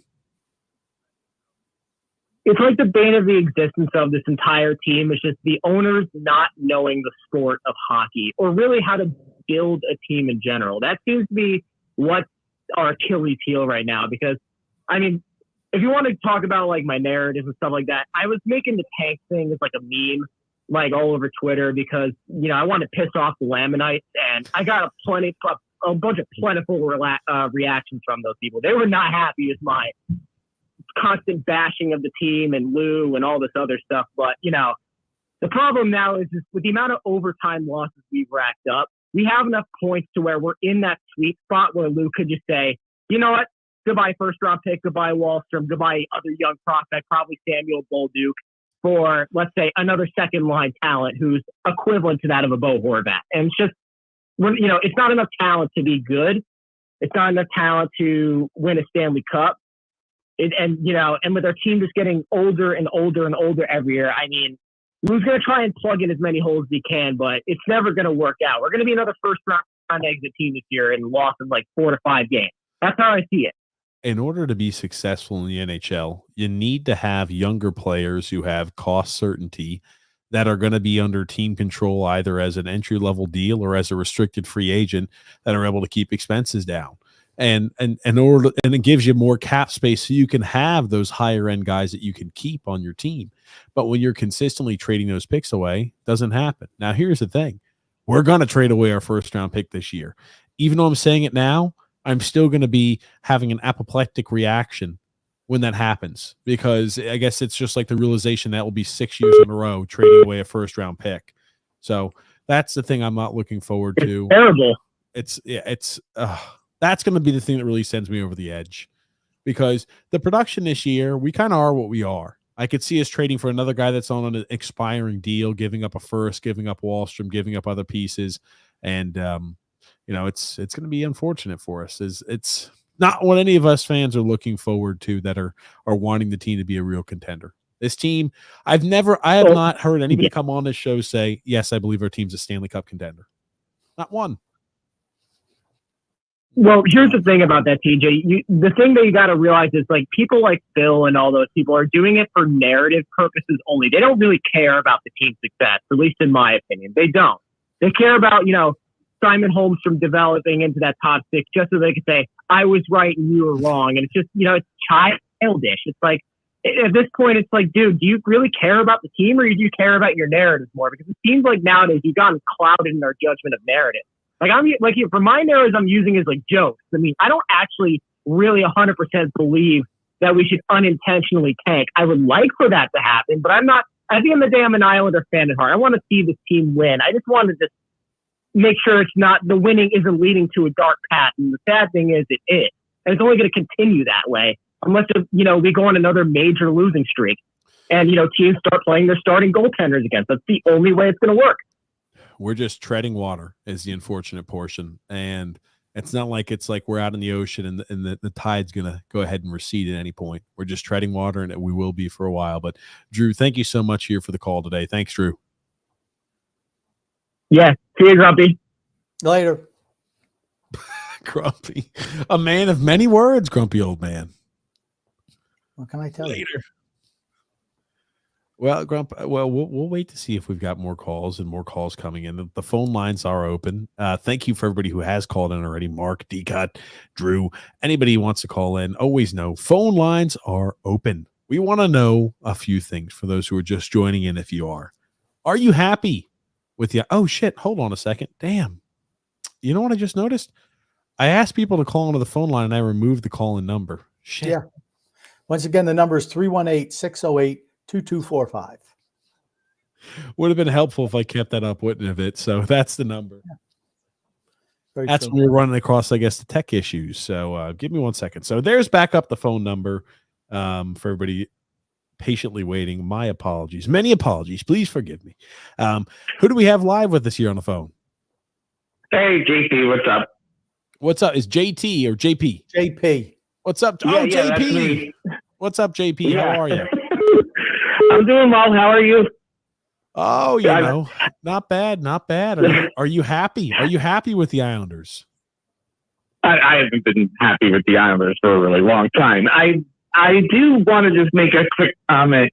As I've watched the league this year in general, I'm noticing that, at least this is my perception, is that they're going back to kind of allowing more obstruction and allowing more holding and flashing and hooking. And I'm just wondering if that's actually somehow, in a very perverted way, helping the Islanders of this season win some of these games, even though I understand they're allowing like 800 shots a game. I'm curious if the uncalled stuff is actually helping the teams that don't have as much speed Yes. to bring into the offensive zone. Absolutely. I think last year they probably reached, and I'll get your opinion on this too, Grump. I think last year they probably reached a little too far with what they were calling. I mean, like, how many of these like little ticky-tack calls did we see? You know, you put a stick on the hands, an immediate call. We'd see all that type of stuff. And now, you know, we're seeing a little bit gets let go a tiny bit more. We're a team that we are a veteran team that tries to get away with as much as the ref allows us to, I think. Yeah, in my opinion, it helps the lesser teams. It absolutely does. The clutching and grabbing, and I mentioned it earlier in today's show, how it's so obvious that we're interfering and holding and hooking, grabbing sticks, yanking guys from behind, and nothing's getting called. When the league relaxes those rules, it benefits the lesser teams. It just does. And I think the Islanders absolutely benefited from that this year. Absolutely. Well, one more quick thing, or maybe a couple more quick things before I wish to hell they would just play Holmstrom for a couple of weeks, like 16, 17, 18 minutes a night. And if he just totally tanks, then send him down and let's just get this charade over with already. But the other thing that I wanted to say before I go is when I was 4-0 in the fantasy, and the last 3 weeks have just demolished my team. And my son turned to me, he's 11. He goes, "Dad, you were 4-0. What happened?" And I answered him. I said, "TJ and the grumpy old man happened to me." So anyway, have a good night, though. I'll see you. Good talking to you. Thanks so much, JP, for the call. Thank you. Call from Brian. Hey, it's TJ and the grumpy old man. Is this Brian? It is. How are you, Brian? I'm good. TJ, yourself? Not bad, not bad. Let me ask you, are you happy with the Islanders right now? Absolutely not. Why? Why are you not happy with the Islanders? I want to hear. I'm resentful. I feel like the arrogance of Lou Lamoriello and the ownership is insulting. Quite honestly, they're not worth watching. They're not worth buying the merch.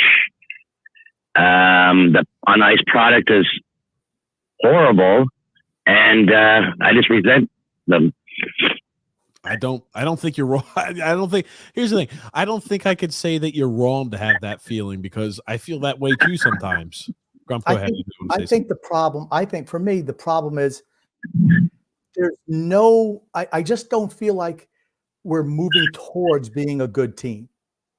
I guess that's my biggest, it's like, I can't see down the railroad tracks enough. I just can't. We're just stuck with this group for years, and we just don't perform. And it's like, there's nothing to be positive about.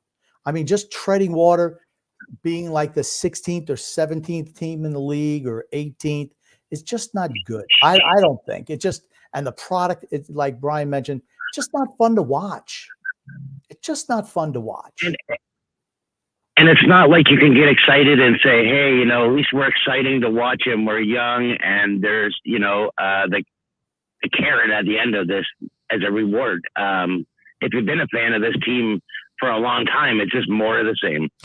Yes. I think what we were all hoping for after enduring decades of pain was eventually, sooner or later, we're going to be one of the top tier teams.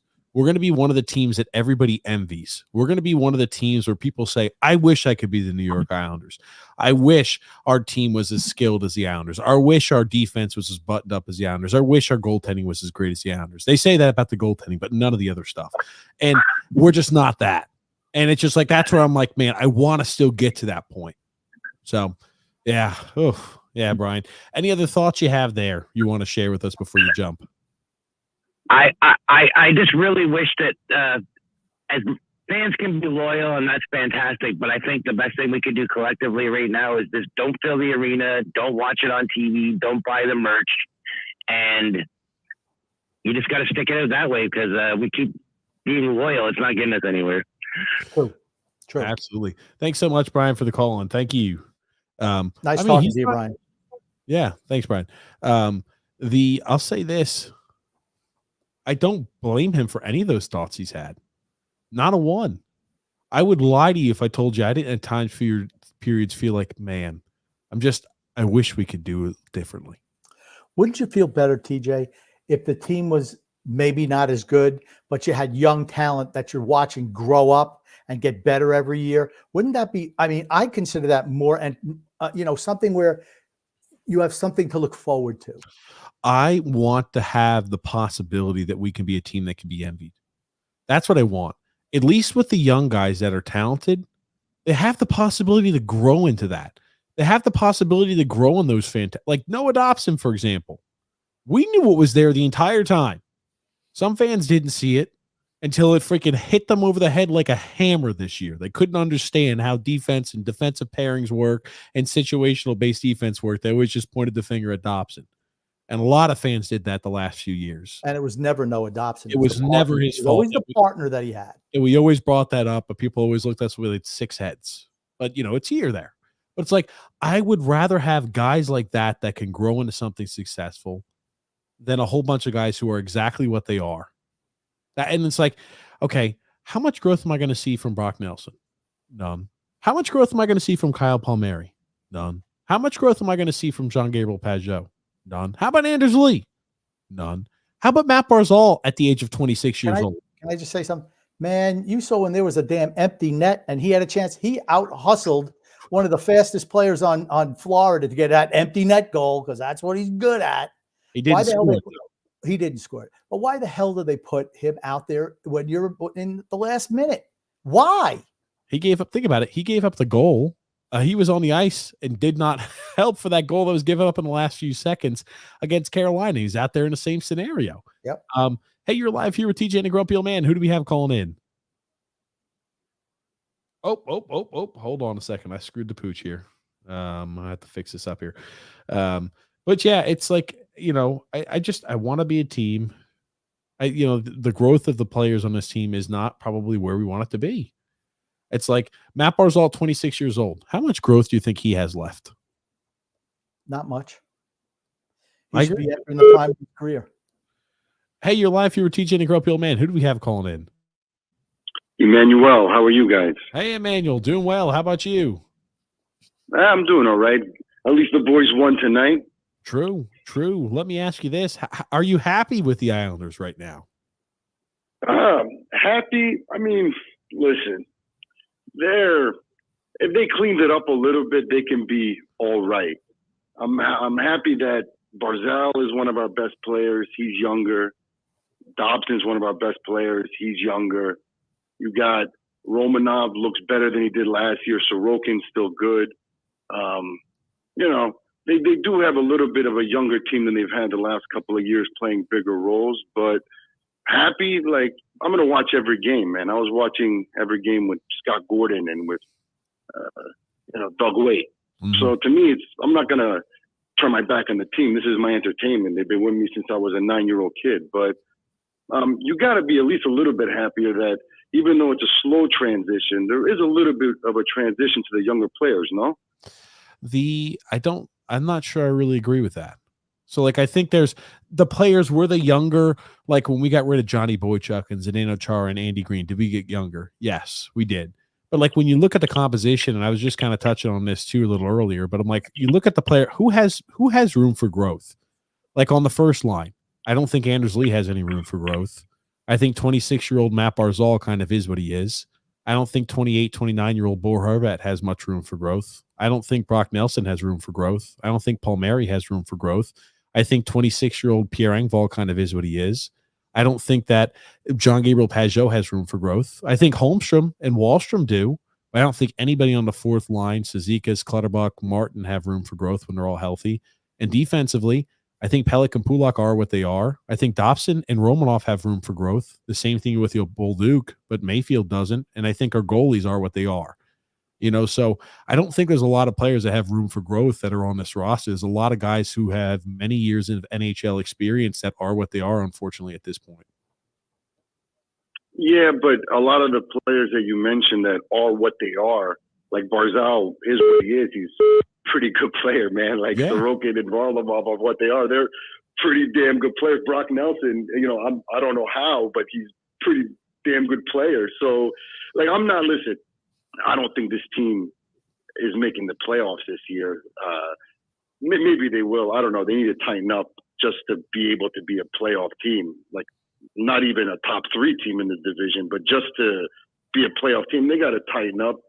I know that they've done it in the past. I haven't seen it in a while. So, yeah, I agree with you in that. But, if they do things right from this point, it might be too late. Not too late. It might be later than it should have happened. I don't think it's too late. Hopefully you have Clutterbuck, Martin coming off. You can replace him with bottom 6 forwards that are young and have, more of an upside, like you said. But I don't think all is lost with this team. I don't think there's no way, that they're not going to be decent for the next 3 to 4 years. I can't. I mean, they might not be, but I can't say for sure they won't be, I worry about, like, when we're talking about the young guys to backfill, I don't think there's anybody that I think to myself, I'm like, yes, this is a player that I feel confidence in, like Maggio, DeFore. Could they maybe work out? Sure. But like all these players we have signed to longer term deals, like when your Palmieri's contract expires, when Brock Nelson's contract expires, when Pajot, are we re-signing back all those guys? Are we re-signing back a 33-year-old Brock Nelson? And like that's the question. Like when I'm talking about towards the future, this is what I'm concerned with, because are we going to say, here you go, DeFore, here you go, Maggio, who's never played a minute of NHL ice, or Maggio hasn't, but DeFore has. You guys are going to be thrust up there into a top 6 role. Go ahead, have at it, because we can't afford to sign back, or we don't want to sign back our 33-year-old vets who have nothing left in the tank. Or are they going to then bring in 6 or 7 different free agent acquisitions? I'm going to say probably not the latter. So they're probably going to unfortunately re-sign back the same guys. That's what Lou Lamoriello has been doing his entire tenure here, that I'm continually worried about. Yeah. And we don't have the draw of the Rangers with the glamour and the glitz to get a bunch of really good players to say, I only want to play for that team, and that's it. Yeah. Well, with the salary cap, though, that's why it's imperative that you draft well and restock the cupboards. And that's just not something that the Islanders have done. They trade away all their draft picks. So there's no one to come in. Like you mentioned, if Clutterbuck and Martin are gone, who's going to fill the spot? There's no one in the minors who's making no money, relatively no money, who's going to be ready to step into those roles. We bring in other veterans like Gauthier, veterans who have no potential ceiling. Their ceiling is already reached. Guys like Hudson Fashion, guys who are just career bottom 6ers to fill the role. But wouldn't it be nice to be like, this is a guy that has potential to be a top line guy? There is nobody on this team who, if Brock Nelson goes down, there's no one who can fill his spot unless you're taking Barzal off of Horvat's line. Okay, but then that weakens you on the wing. So we just don't have a whole lot of top end talent, and that's why for me, that's the issue. And there's none of the minors either. And until that such situation gets rectified, we're just going to be treading, just on the same little mouse, the treadmill of mediocrity, as I like to call it. Absolutely. But thank Emmanuel, you so much. Thank you so much for the call in, Emmanuel. Thank you so much. But yeah, I think we can. Here's the thing. I think I'll go one further. I think for Emmanuel, I think we can make the postseason this year. It's not this year I'm concerned about. I think this year the result is already written in granite, right? The likelihood that we maybe go ahead and make the playoffs, that's a possibility. But the likelihood we win a Stanley Cup, highly unlikely. Yeah. So I mean, that's really the worry. Yeah, it's not happening. That's really the worry there. Okay. You're live here with TJ and the Grumpy Old Man. Oh, it was unsuccessful, that link. Give me one sec here, Grumpy. Can you read another comment for us, Grump, as I'm doing this, please? Thank you. Sure. Nick Canetta says, is it just me, or when Aho comes back, I'd rather see Riley stay on the bottom pair? He's not great, but he can exit the zone and provides okay defense. Yeah, I'm fine with that. He's been okay. He doesn't get a whole lot of minutes, but he's been okay back there. He hasn't embarrassed himself. Why not? Matthew S. says, certainly have to clean things up. Manny Mass says, points are points. I don't mind bend, don't break, whether it's happening when it's happening consistently. Yeah, but I mean, I just think we're lucky to be hanging on right now, to be honest with you. Playing backup goalies, there's a direct correlation to AHL and ECHL talent goaltenders and us playing against them, which is leading to goals for us. Because I don't think against good teams with good goaltenders, we don't match up. Hey, you're live here with TJ and the Grumpy Old Man. Who do we have calling in? PJ, hi, this is my little brownie. Hey, my little brownie. Ground, how are you guys? I'm doing well, thank you. Wonderful, thank back you. from the game. It was. Oh, you're at the game tonight. Yes. Yes, I was. Now, what was the? I'm interested. What was the Florida fan base? What there is of them? What did they think about today's game? Honestly, sometimes it doesn't even feel like there's hockey in Florida.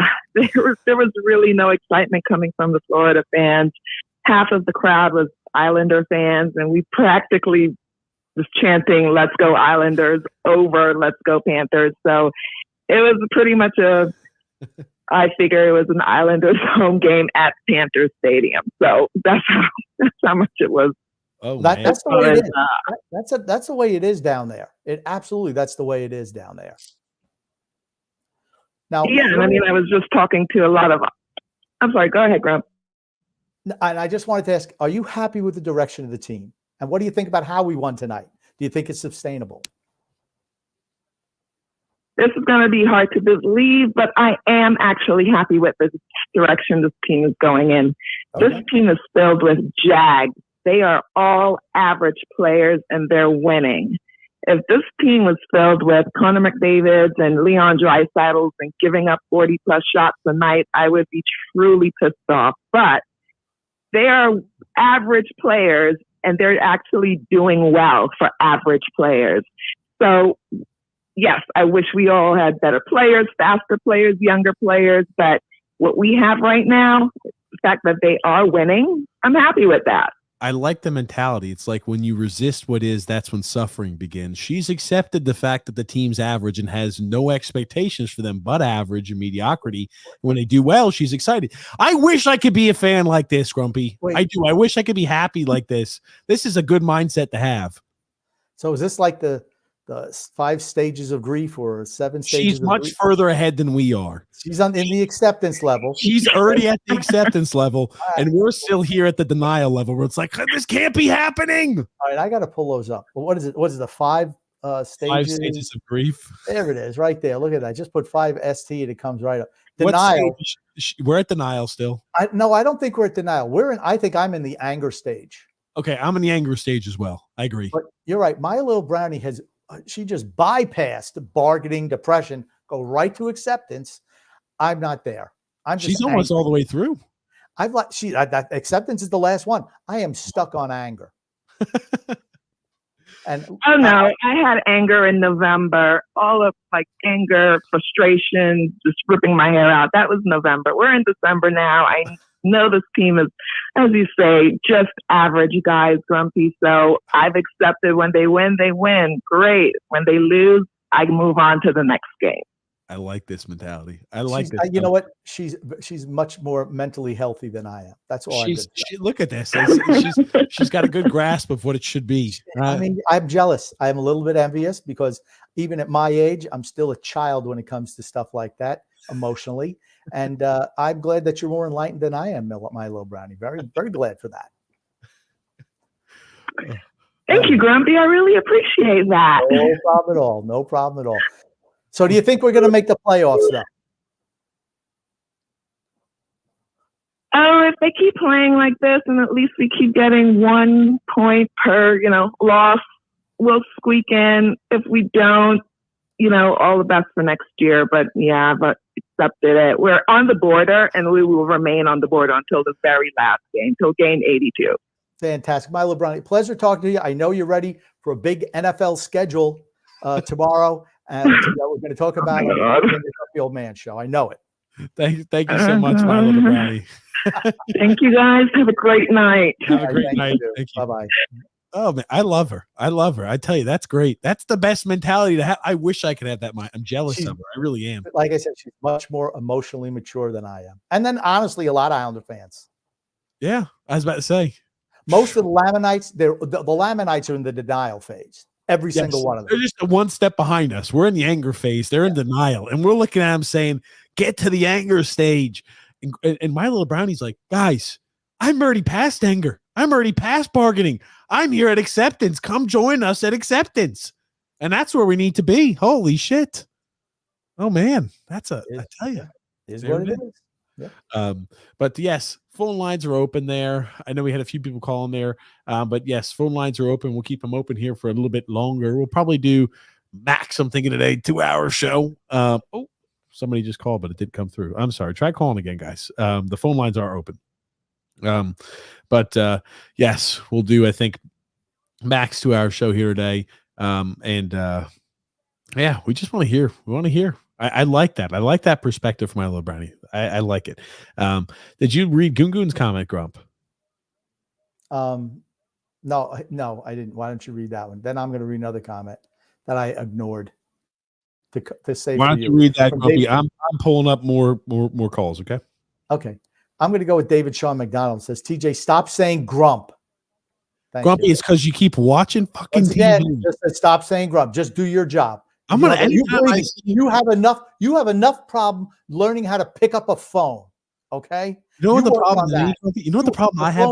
The phone call comes in and you pick it up. That's how it works. You want to know what? You want to know, Grumpy? The problem I have is anytime I look up and I see my co-host staring off adrift, staring at the TV screen, Grumpy. That's the problem I've got, Grump.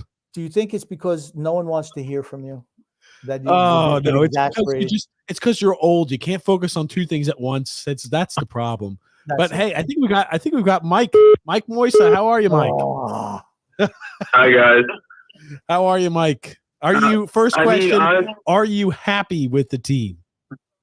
No, not at all. But it's as other people have probably stated already, I've missed it, but I'm not happy with the coach, to be honest. I feel like he's made a lot of missteps along the way this year, and whatever potential they did have, I feel like they flushed down the drain. But I had to get this out. Like you guys said, you kind of know what you have in a bunch of players here. I think you have two players on the roster right now who are very interesting. One, Simon Holmstrom, who has somehow found a way to continuously score goals right now, which is something the team desperately needs. I'm not saying he's a top line forward, but Grumpy, you got to give some credit to Julian Gauthier tonight. I mean, Horvat tonight is fantastic. Imagine Barzal being on the other side. He's played one freaking game for the team. You tell me you want to pump his tires after one game. Is that what you want to do?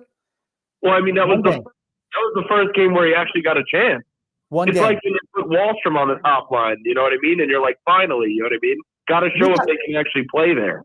This kid's gotten more. He's gotten more run on the first line than Holmstrom has been on the roster the whole year. Gauthier? Yeah, Gauthier. Yeah. That was his first game on the first line tonight. How many games has he played this year? 5, I think. 5. He's played a few. He's played well, but it's like I think he had a good game today. He's a bottom sixer, right? He's a bottom six guy. He's a bottom sixer, right? I don't. Yes, but there are really, really good offensive teams that plop a player like that on their top line, and it just works. I mean, look at Vancouver. They have Lafferty there. Is Lafferty a top 6 forward? Fuck no. Excuse my language, but no way. Like they have so much talent. Offensively, they've got so much talent with their forward group. They've got, NHL goal scoring leader there, Brock Besser. You've got here mixed in there. You've got, Hughes is fantastic on the defensive side of the. They've got a lot of ability, a lot of talent, which I'm envious of that too. But I feel like you could say I can move one of these players to make sure it's like, hey, we have a solid, complete line. If every single one of your lines is loaded with offensive talent. See, and I agree that the Islanders aren't as talented as Vancouver, but I don't think it's also as bad as what you guys think, because they've only trailed this year for, what, 10 or 11 minutes? If the team had no talent, no, if it was a team with zero talent, that just wouldn't be a thing. Let me ask you this. For last year, how much did we trail in games? Or how much did we have the lead in games? It was the opposite. But we had better record. So, like, I know that's being pushed around a lot online, but I'm like, if we look back to last year, the numbers were the inverse almost. And it didn't affect, right? We're an average team. I still think that's where we sit now. Like, we're only a quarter of the way through, but like you mentioned, Simon Holmstrom is shooting at over 33% right now. And like, I don't think he doesn't shoot. That's right. And everything he has is a freaking breakaway. A breakaway or 2-on-1 or 2-on-0. Yeah. Now here's the thing. He's a fantastic penalty killer. I do agree with that. I was talking Phil's Facts called me up yesterday, or I called it. I don't remember how it went. But Phil's Facts, him and I were talking yesterday. He's only been out there for our penalty kill with how shitty it's been. He's only been out there for 4 goals against on the PK. And he's scored 3. He's been out there on the ice for 3 shorthanded goals. So think about that. For how bad our penalty kill is, he's only been out there for 4 goals against, and he's scored 3 goals shorthanded. He's been solid. He's been a solid third line. He's been a very good penalty killer as well. That's what I was going. He's been a solid third line player who performs well on the penalty kill. That's what he is. That is what he is. Yes. That's not. You need guys like that. Yes. I mean, just don't try to tell me that he's a front line player, first line player, because he's not. He's played himself out of that. I don't think so. But to your guys' credit, my mentality has changed on the team. I mean, I'm definitely way less optimistic than I originally was, and I feel like the only way I'd ever become optimistic is if they end up moving that first round pick for a top line player. That's it. And I at least think the team has a chance. And I know you guys don't want that, but I feel like they really are just missing a piece. Haven't they done that the last 5 years? Hasn't that been? Yeah, but it's got to be a player worthwhile. It can't be the Pajot, So, here's what the Islanders do: they trade for guys who have in career years, and then they pay them like they've been doing contract season. In a contract season, it's just come on, Palmieri. What do they have to give up? Pajot. I mean, it's like the list goes on. Yeah, it's like, who are you getting at the deadline? If you got a real bona fide top line winger, I still worry that us giving up almost twice as many shots than what we record every night is gonna really result for bad. I mean, we're only a quarter of the way through the season. When we're giving up that many shots, it means you're hemmed up in your own zone and you're having to play a lot more defense and you're having to exert a lot more effort playing defense. That shit I worry is gonna catch up to us towards the end of the season. But maybe it doesn't. I just worry it might. Yeah, it's a very good point. That's where it goes back to coaching for me, where I wanted Laviolette before this season. And I really feel like he would have kicked this team into shape, and they would have been much better this year. I'm not saying they would have been cup contenders, but I think they would have looked more like a team that's actually going to finish 3rd or 4th, where right now they look like they're a team that's going to be fighting until the last game. And I don't, I'm not a fan of that. If you're that mediocre, to me, it's not even worth, going for it anymore. But at the same time, I just want to say this team, I can only imagine what state they would have been in the past few years if one of these high-end draft picks they actually got worked out. There's just too many guys that became nothing. And if you look at the team, you're like, oh, they could have used that Michael Dalcolo on the first line. They could have used that Josh Hosang. They could have used Oliver Wahlstrom turning into a superstar goal scorer. None of these guys panned out. And you look at teams like Dallas, and it's like, yeah, all these guys, New Jersey, all these guys panned out. Yep. The Islanders just didn't get that. It sucks. We got now. I will come to the Islanders' defense here. We did locate a few, but they're under the Gar Snow era, like Sorokin being a 3rd round guy, like Pelech being a late round guy. We did get a few of those guys, but not to the extent like Dallas, right? Like Robertson was a later selection. You look at a lot of those players that they've had a lot of late selections that have really turned out well for the Dallas Stars. That's why they're so good. But that just had to be my last point, because they really did not get that forward or two, and you could tell they're missing that piece. They might be honestly a really good team if they had one of those guys turn into a star like Dobson. If any of these other players were playing like Dobson that they drafted, this team I think would be much better. We never gave ourselves even a chance to get extra spots because we trade them all away. That's it. That's it. Dobson was picked 6 years ago. We've only had one first-round pick. You realize there's some type of stat that shows guys who were drafted in the first round, 72% make it. From the second round on, it's like 10%. We just don't draft well. And when you don't have a first-round pick, it really hurts your team because the highest guys are going in the first round. Yeah. So I'll just leave with this real quick, Grumpy. While I do agree with you, the Islanders haven't picked high enough for the most part to really end up with that type of player guaranteed. I mean, I can't think of any of the guys around where the pick they had that would have been a game changer for this team. I don't think there's been a single one. You can tell me if I'm wrong, but thanks, guys, for letting me call in. Talk to you guys soon. All right, thanks, Mike, for coming. Thanks for calling in, buddy. I tell you, here's the thing. It's not like I've looked and have taken except for one draft, with Tomasino, Kaliev, and McMichael, where all those guys are outperforming Casper Holmstrom every single one. All of them have more points. Yeah, I mean they're just better all around players. Okay, it's not a grinder. They're guys who have some offensive acumen, right? Guys who put the puck in the net with Kaliev, guys who can create like Tomasino and McMichael. We don't have that. And that's just first round picks. Like I said, I haven't looked at other, at other drafts. I don't know it offhand. I'm sure if I looked at them, like, oh yeah, this guy's shining. This guy's shining. And who do we got? We got Kyle Palmieri or JG Pageau. Now here's the one thing I will add in there too. We had a lot of these. You look back years ago, decades ago, right? Like, the Michael Del Cole draft. That was, of course, one where we happened to select one of the few guys who didn't pan out. And there was a lot that were in that area that did pan out. You know what I mean? Like Nylander was selected 8th overall. He was the consensus number 4 pick. I know it was number 5 pick. I know it was a 4-person draft, but it's just like that was just like, okay, typical Islanders there with that one. Like we were lucky to get rid of Griffin Reinhart, but Griffin Reinhart was a guy who never panned out. Like Ryan Strome at 5th overall never panned out. Nino, we traded away. But Brock was in that. Man, is it crazy to think Brock Nelson and Nino were in the same draft class? Yeah. I still sometimes think we do. Hey, but you're live here with TJ and the Grumpy Old Man. Who do we have calling in?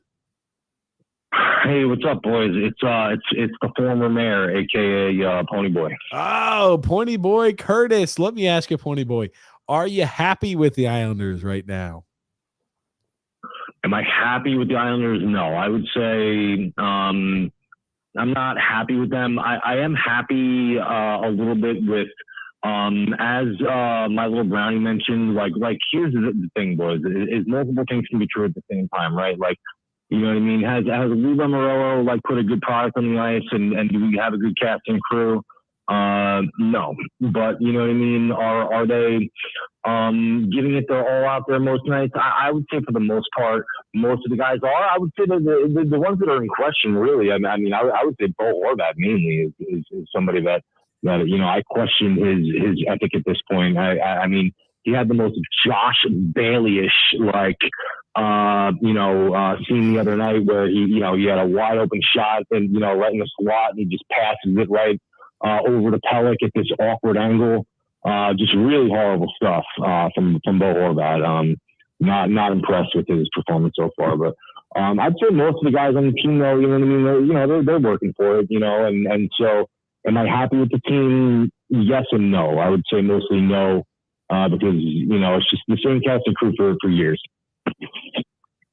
Yeah, I mean, from that standpoint, right? Like they're putting their effort out there on the ice. Like I think we all as fans respect that. I don't think, I think all the people are great people. I think they always try hard. Sometimes I'll question the effort, but for the most part, I've never been at a spot where I'm like, this team has given up. If we were, we would be talking about it. But I've never questioned, even if we were to go on a losing streak, I've never questioned it. They did look a little bit. No, they looked a little bit like they gave up at the end of last year. I'm not gonna lie. Or no, not the year before that where they didn't make the playoffs. Yeah. Maybe when we were out of the playoff picture by a bit. I do remember that a little bit. And Bat Barzal was obviously visibly angry, and that's when we talked about him. He should have been the captain that offseason. It's besides that, and that was Barry Trotz when he was on the way out the door. So I wonder if that had a little bit to do with it too. I haven't seen a lot of quit. These are not guys who quit easy. And from that perspective, I'm always going to be happy with that on the team. I'm happy that we have a group of true professionals, because that's what that is. In order not to give up even when things are looking bad, that's true professionalism. But like from the product on the ice, just like you had mentioned, what we've seen there from Lou, what we've seen from the production of the players, it's not been good. And I agree with you. Yeah. Let me ask you a question. So you guys have a couple more questions for me, right? And then I had a couple rapid fires for you guys, and I know you guys got, I want to be mindful of your time. Grumpy, I just have one question for you. Are you happy with your fantasy hockey team this year? Absolutely not, dude. It's fucking garbage, dude. Well, here's the thing. When I was drafting, what happened was I was like getting driven around in the car after work, and I had like no service, and I was having like data trouble, and like I wasn't able to draft properly, and I wasn't properly prepared there. So I definitely am looking to make some trades. Get at me, over there, but don't make trades with Grumpy. Here's the thing. I'll send you trade requests. You got to respond. All righty. Well, that's for another day. That's for another day. Yes, but that's yes. For another day. Yeah, we'll talk further about that. But yeah. So listen, I got a couple rapid fires for you. But yeah. So really quick. Like, I just want to know how you guys feel about this. Is like a 2-part question. So I think that Bo Horvat has been disappointing since we've acquired him. I don't think that he's produced at the level that he did in Vancouver. I think that it's fair to say that he hasn't lived up to the expectations so far. That being said, this is part 2 of the question. Guys like Timo Meyer, Johnny Gaudreau, fucking Kadri, even Erik Karlsson. I mean, all these guys just look like shit, dude. I mean, like fucking absolute dog shit. And honestly, Horvat looks a little bit better than them. Does he look great? No. But like, what do your guys' take on that situation? And then I've got one or two more quick ones for you after that. Like we've seen like certain guys play well. I think Myers played okay. He's got 11 points in 14 games. I had to look it up. I know he was injured a little bit, but that entire Devils team has struggled. And we talked about the team that was going to be probably a worse regular season this year than last year. But if they make the postseason, a better postseason production this upcoming year than last year, they still don't have a goalie. And that's the biggest issue for the Devils. Like regarding Kadri, that entire team in Calgary is a dumpster. We were screaming that from the rooftops. Don't sign Kadri. Kadri does not have it. He had a career year and a contract season. Don't sign that guy. And then Johnny Gaudreau. Oh, go ahead, Grump. Well, go ahead, TJ. Finish up Johnny Gaudreau. I was about to say, for Johnny Gaudreau, I expect him to have more production in future years when the cast and crew is better surrounding him in Columbus. That's what I believe for him. But go ahead, Grump. Yeah, for me, I'm just going to say I think Bo Horvat has been okay this year. I think he's doing just like he did in Vancouver. What was he in Vancouver? What was his averages? 50-something points a year. Last year was a career year for him. We paid a premium for that. But I mean, he's got, I believe, 18 points through 22 games. I don't know. I think he had points tonight. I thought he played well. So I don't have a problem with him. We overpaid for him. We gave him too much term, too much money. But I like Bo Horvat.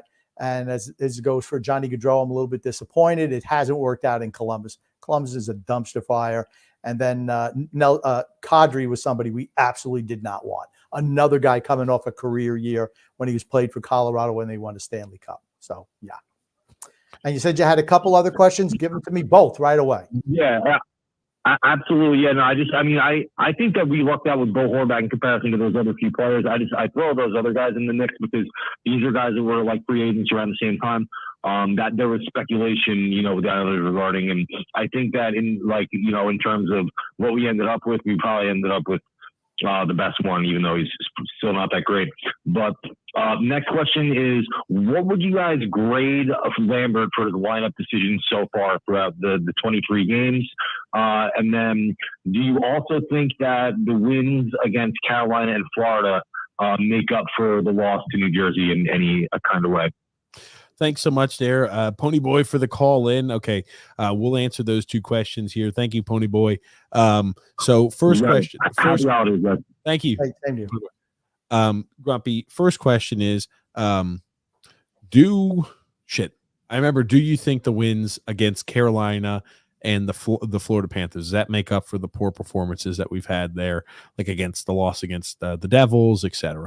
No, not for me, because we played poorly.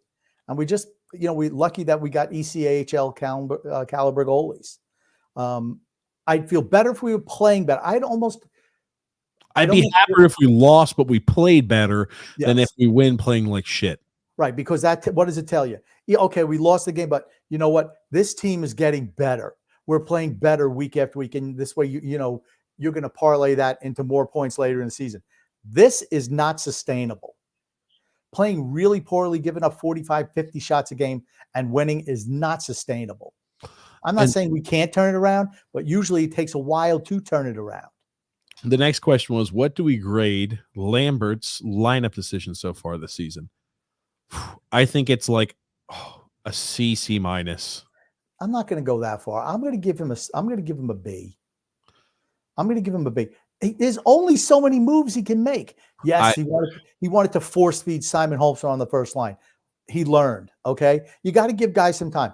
The only thing I'm disappointed is not giving Oliver Wahlstrom any time on the first line. I was going to say that's a problem I have. Not giving Oliver Wahlstrom a single freaking chance, and then the preseason mishandling of him was an issue too. Right, making it known very well.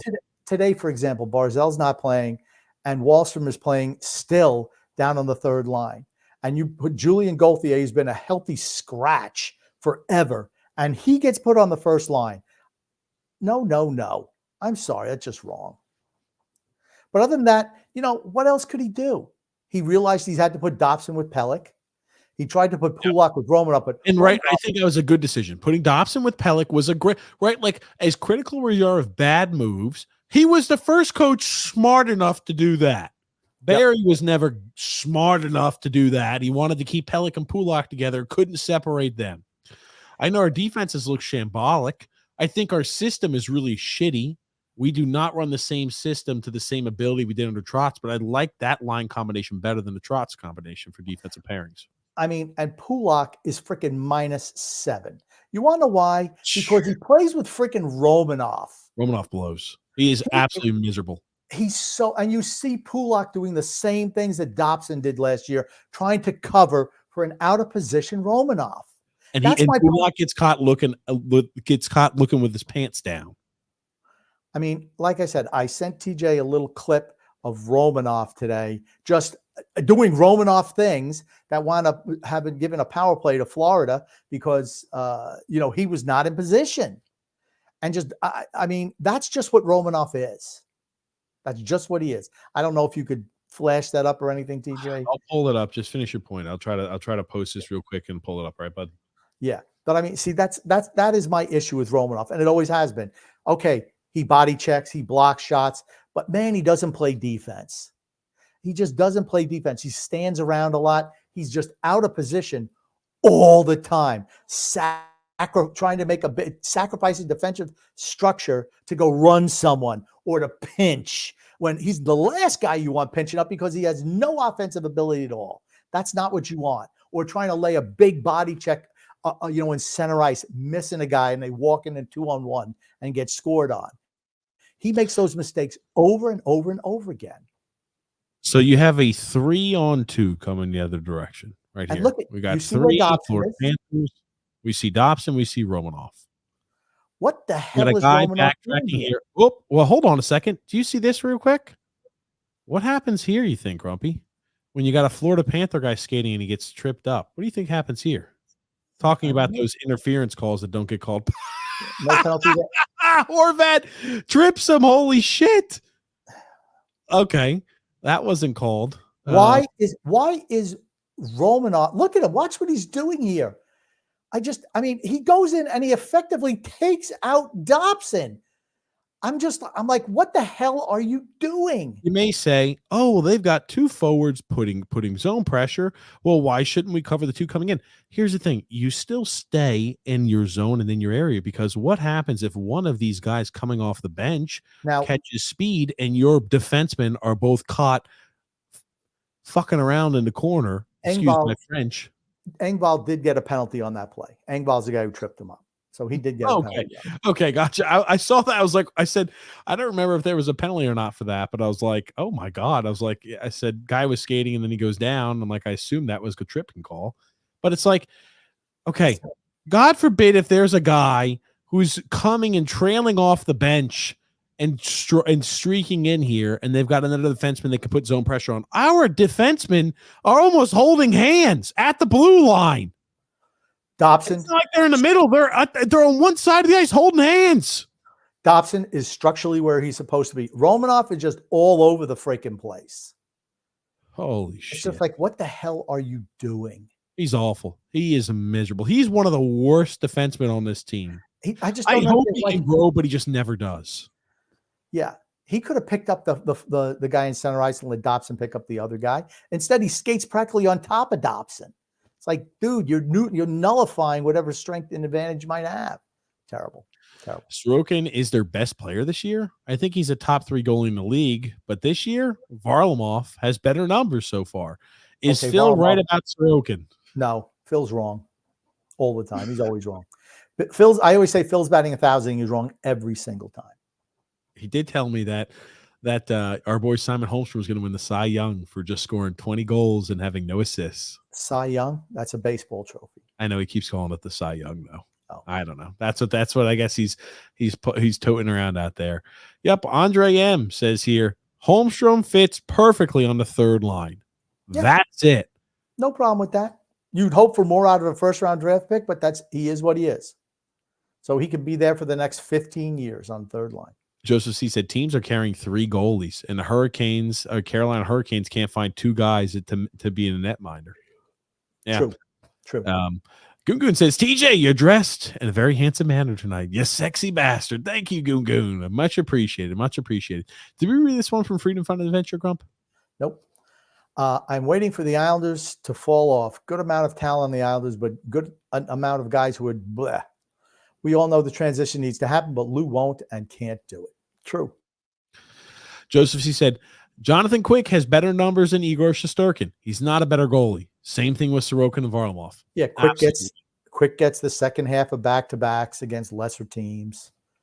Yes. Yeah. Nobody's saying that Jonathan Quick is better than Shesterkin. Only in Islander country.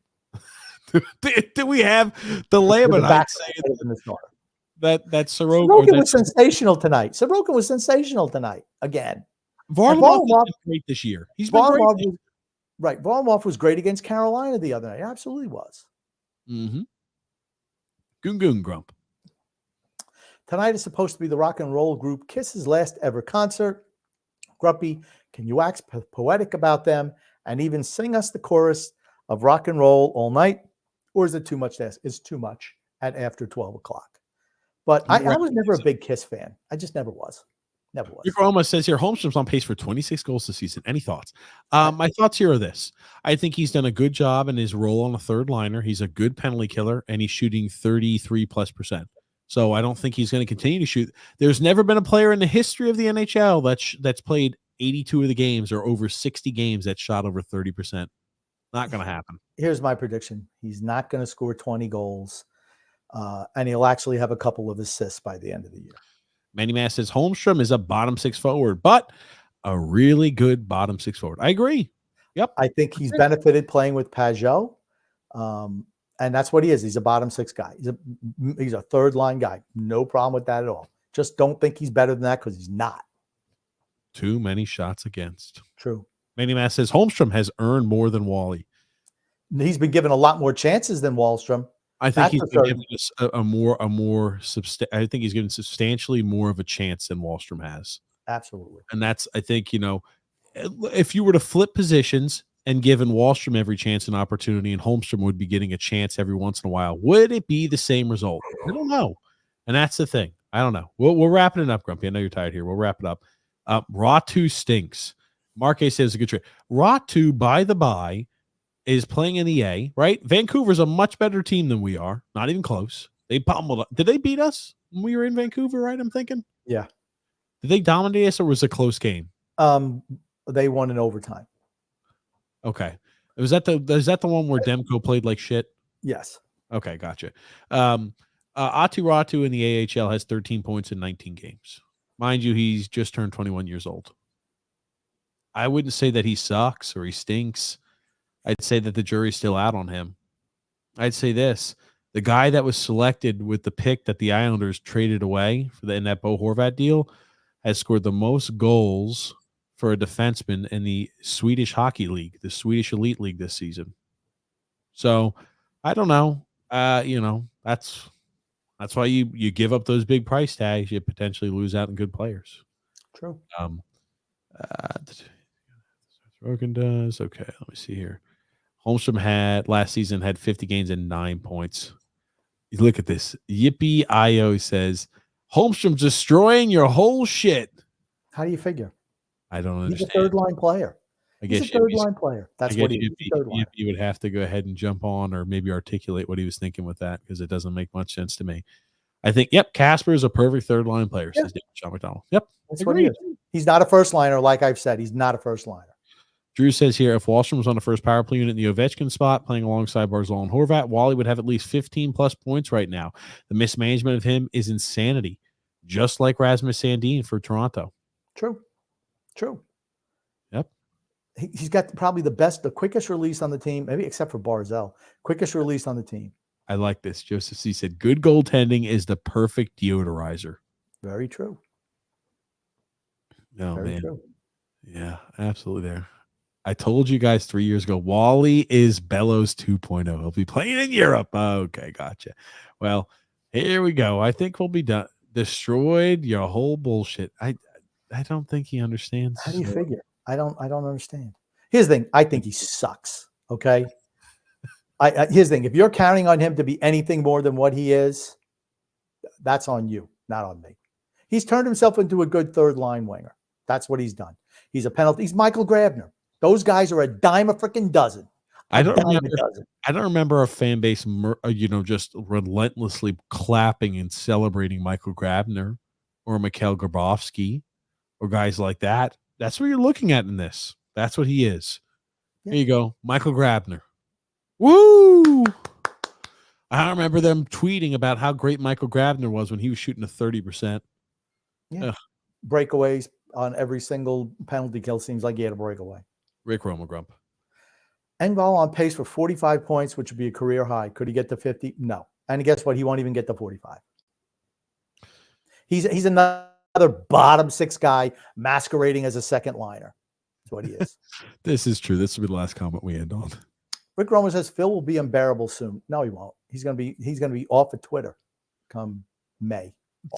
Joseph C. Kobe. I like that one even better. He's already unbearable. He's the leader of the Lamanites, Phil. He's the head Lamanite. Absolutely. He is the leader of the Lamanites. McD said, Grumpy the Curve. TJ, how are you guys doing tonight? We've been getting some lucky points. Podcast reminder, fire Lou Lamoriello immediately. Absolutely. There you go. Absolutely. Yep. But Grump, let's wrap this bad boy up here today. Sorry, I won't get to the comments. We thought we'd better to do a call-in show. If you want to call in now or forever hold your peace. We'll have a call-in show again. I don't know when next time is because they're kind of infrequent. It's more of like when we just have questions, we want to get a feel of how people are feeling. We want to understand a little bit more. Have you have a chance to articulate yourself some more than just like 180 characters, snippet. That we'll do a call-in show. But first off, I want to thank everybody for participating, for calling in tonight, for commenting, for watching the Islanders game, sticking through there. I want to thank you, Grumpy, for being a part of the show as always, even into these late wee hours of the morning. So thank you so much, Grumpy. Thank you so much, everybody, for watching, and thank you, Grumpy Old Man. My pleasure. Is there anything you want to say before we wrap things up? Love and laughter to everyone who listens, and even those who don't. From TJ and the Grumpy Old Man. Thank you so much, guys. We'll be with you guys tomorrow on TJ and the Grumpy Old Man at 8 p.m. Eastern Standard Time, and we'll be live with you Wednesday for the Islanders Never Say Die podcast. Hopefully, we beat the living shit out of the San Jose Sharks, and then see how we can't. The narrative will then be, "Hey guys, we're 6-1-1 in our last 8 games. The Islanders have finally figured things out." That will be the next narrative. But thank you so much, everybody, for watching. Thank you, Grumpy. Thank you, everybody, for watching. Good night.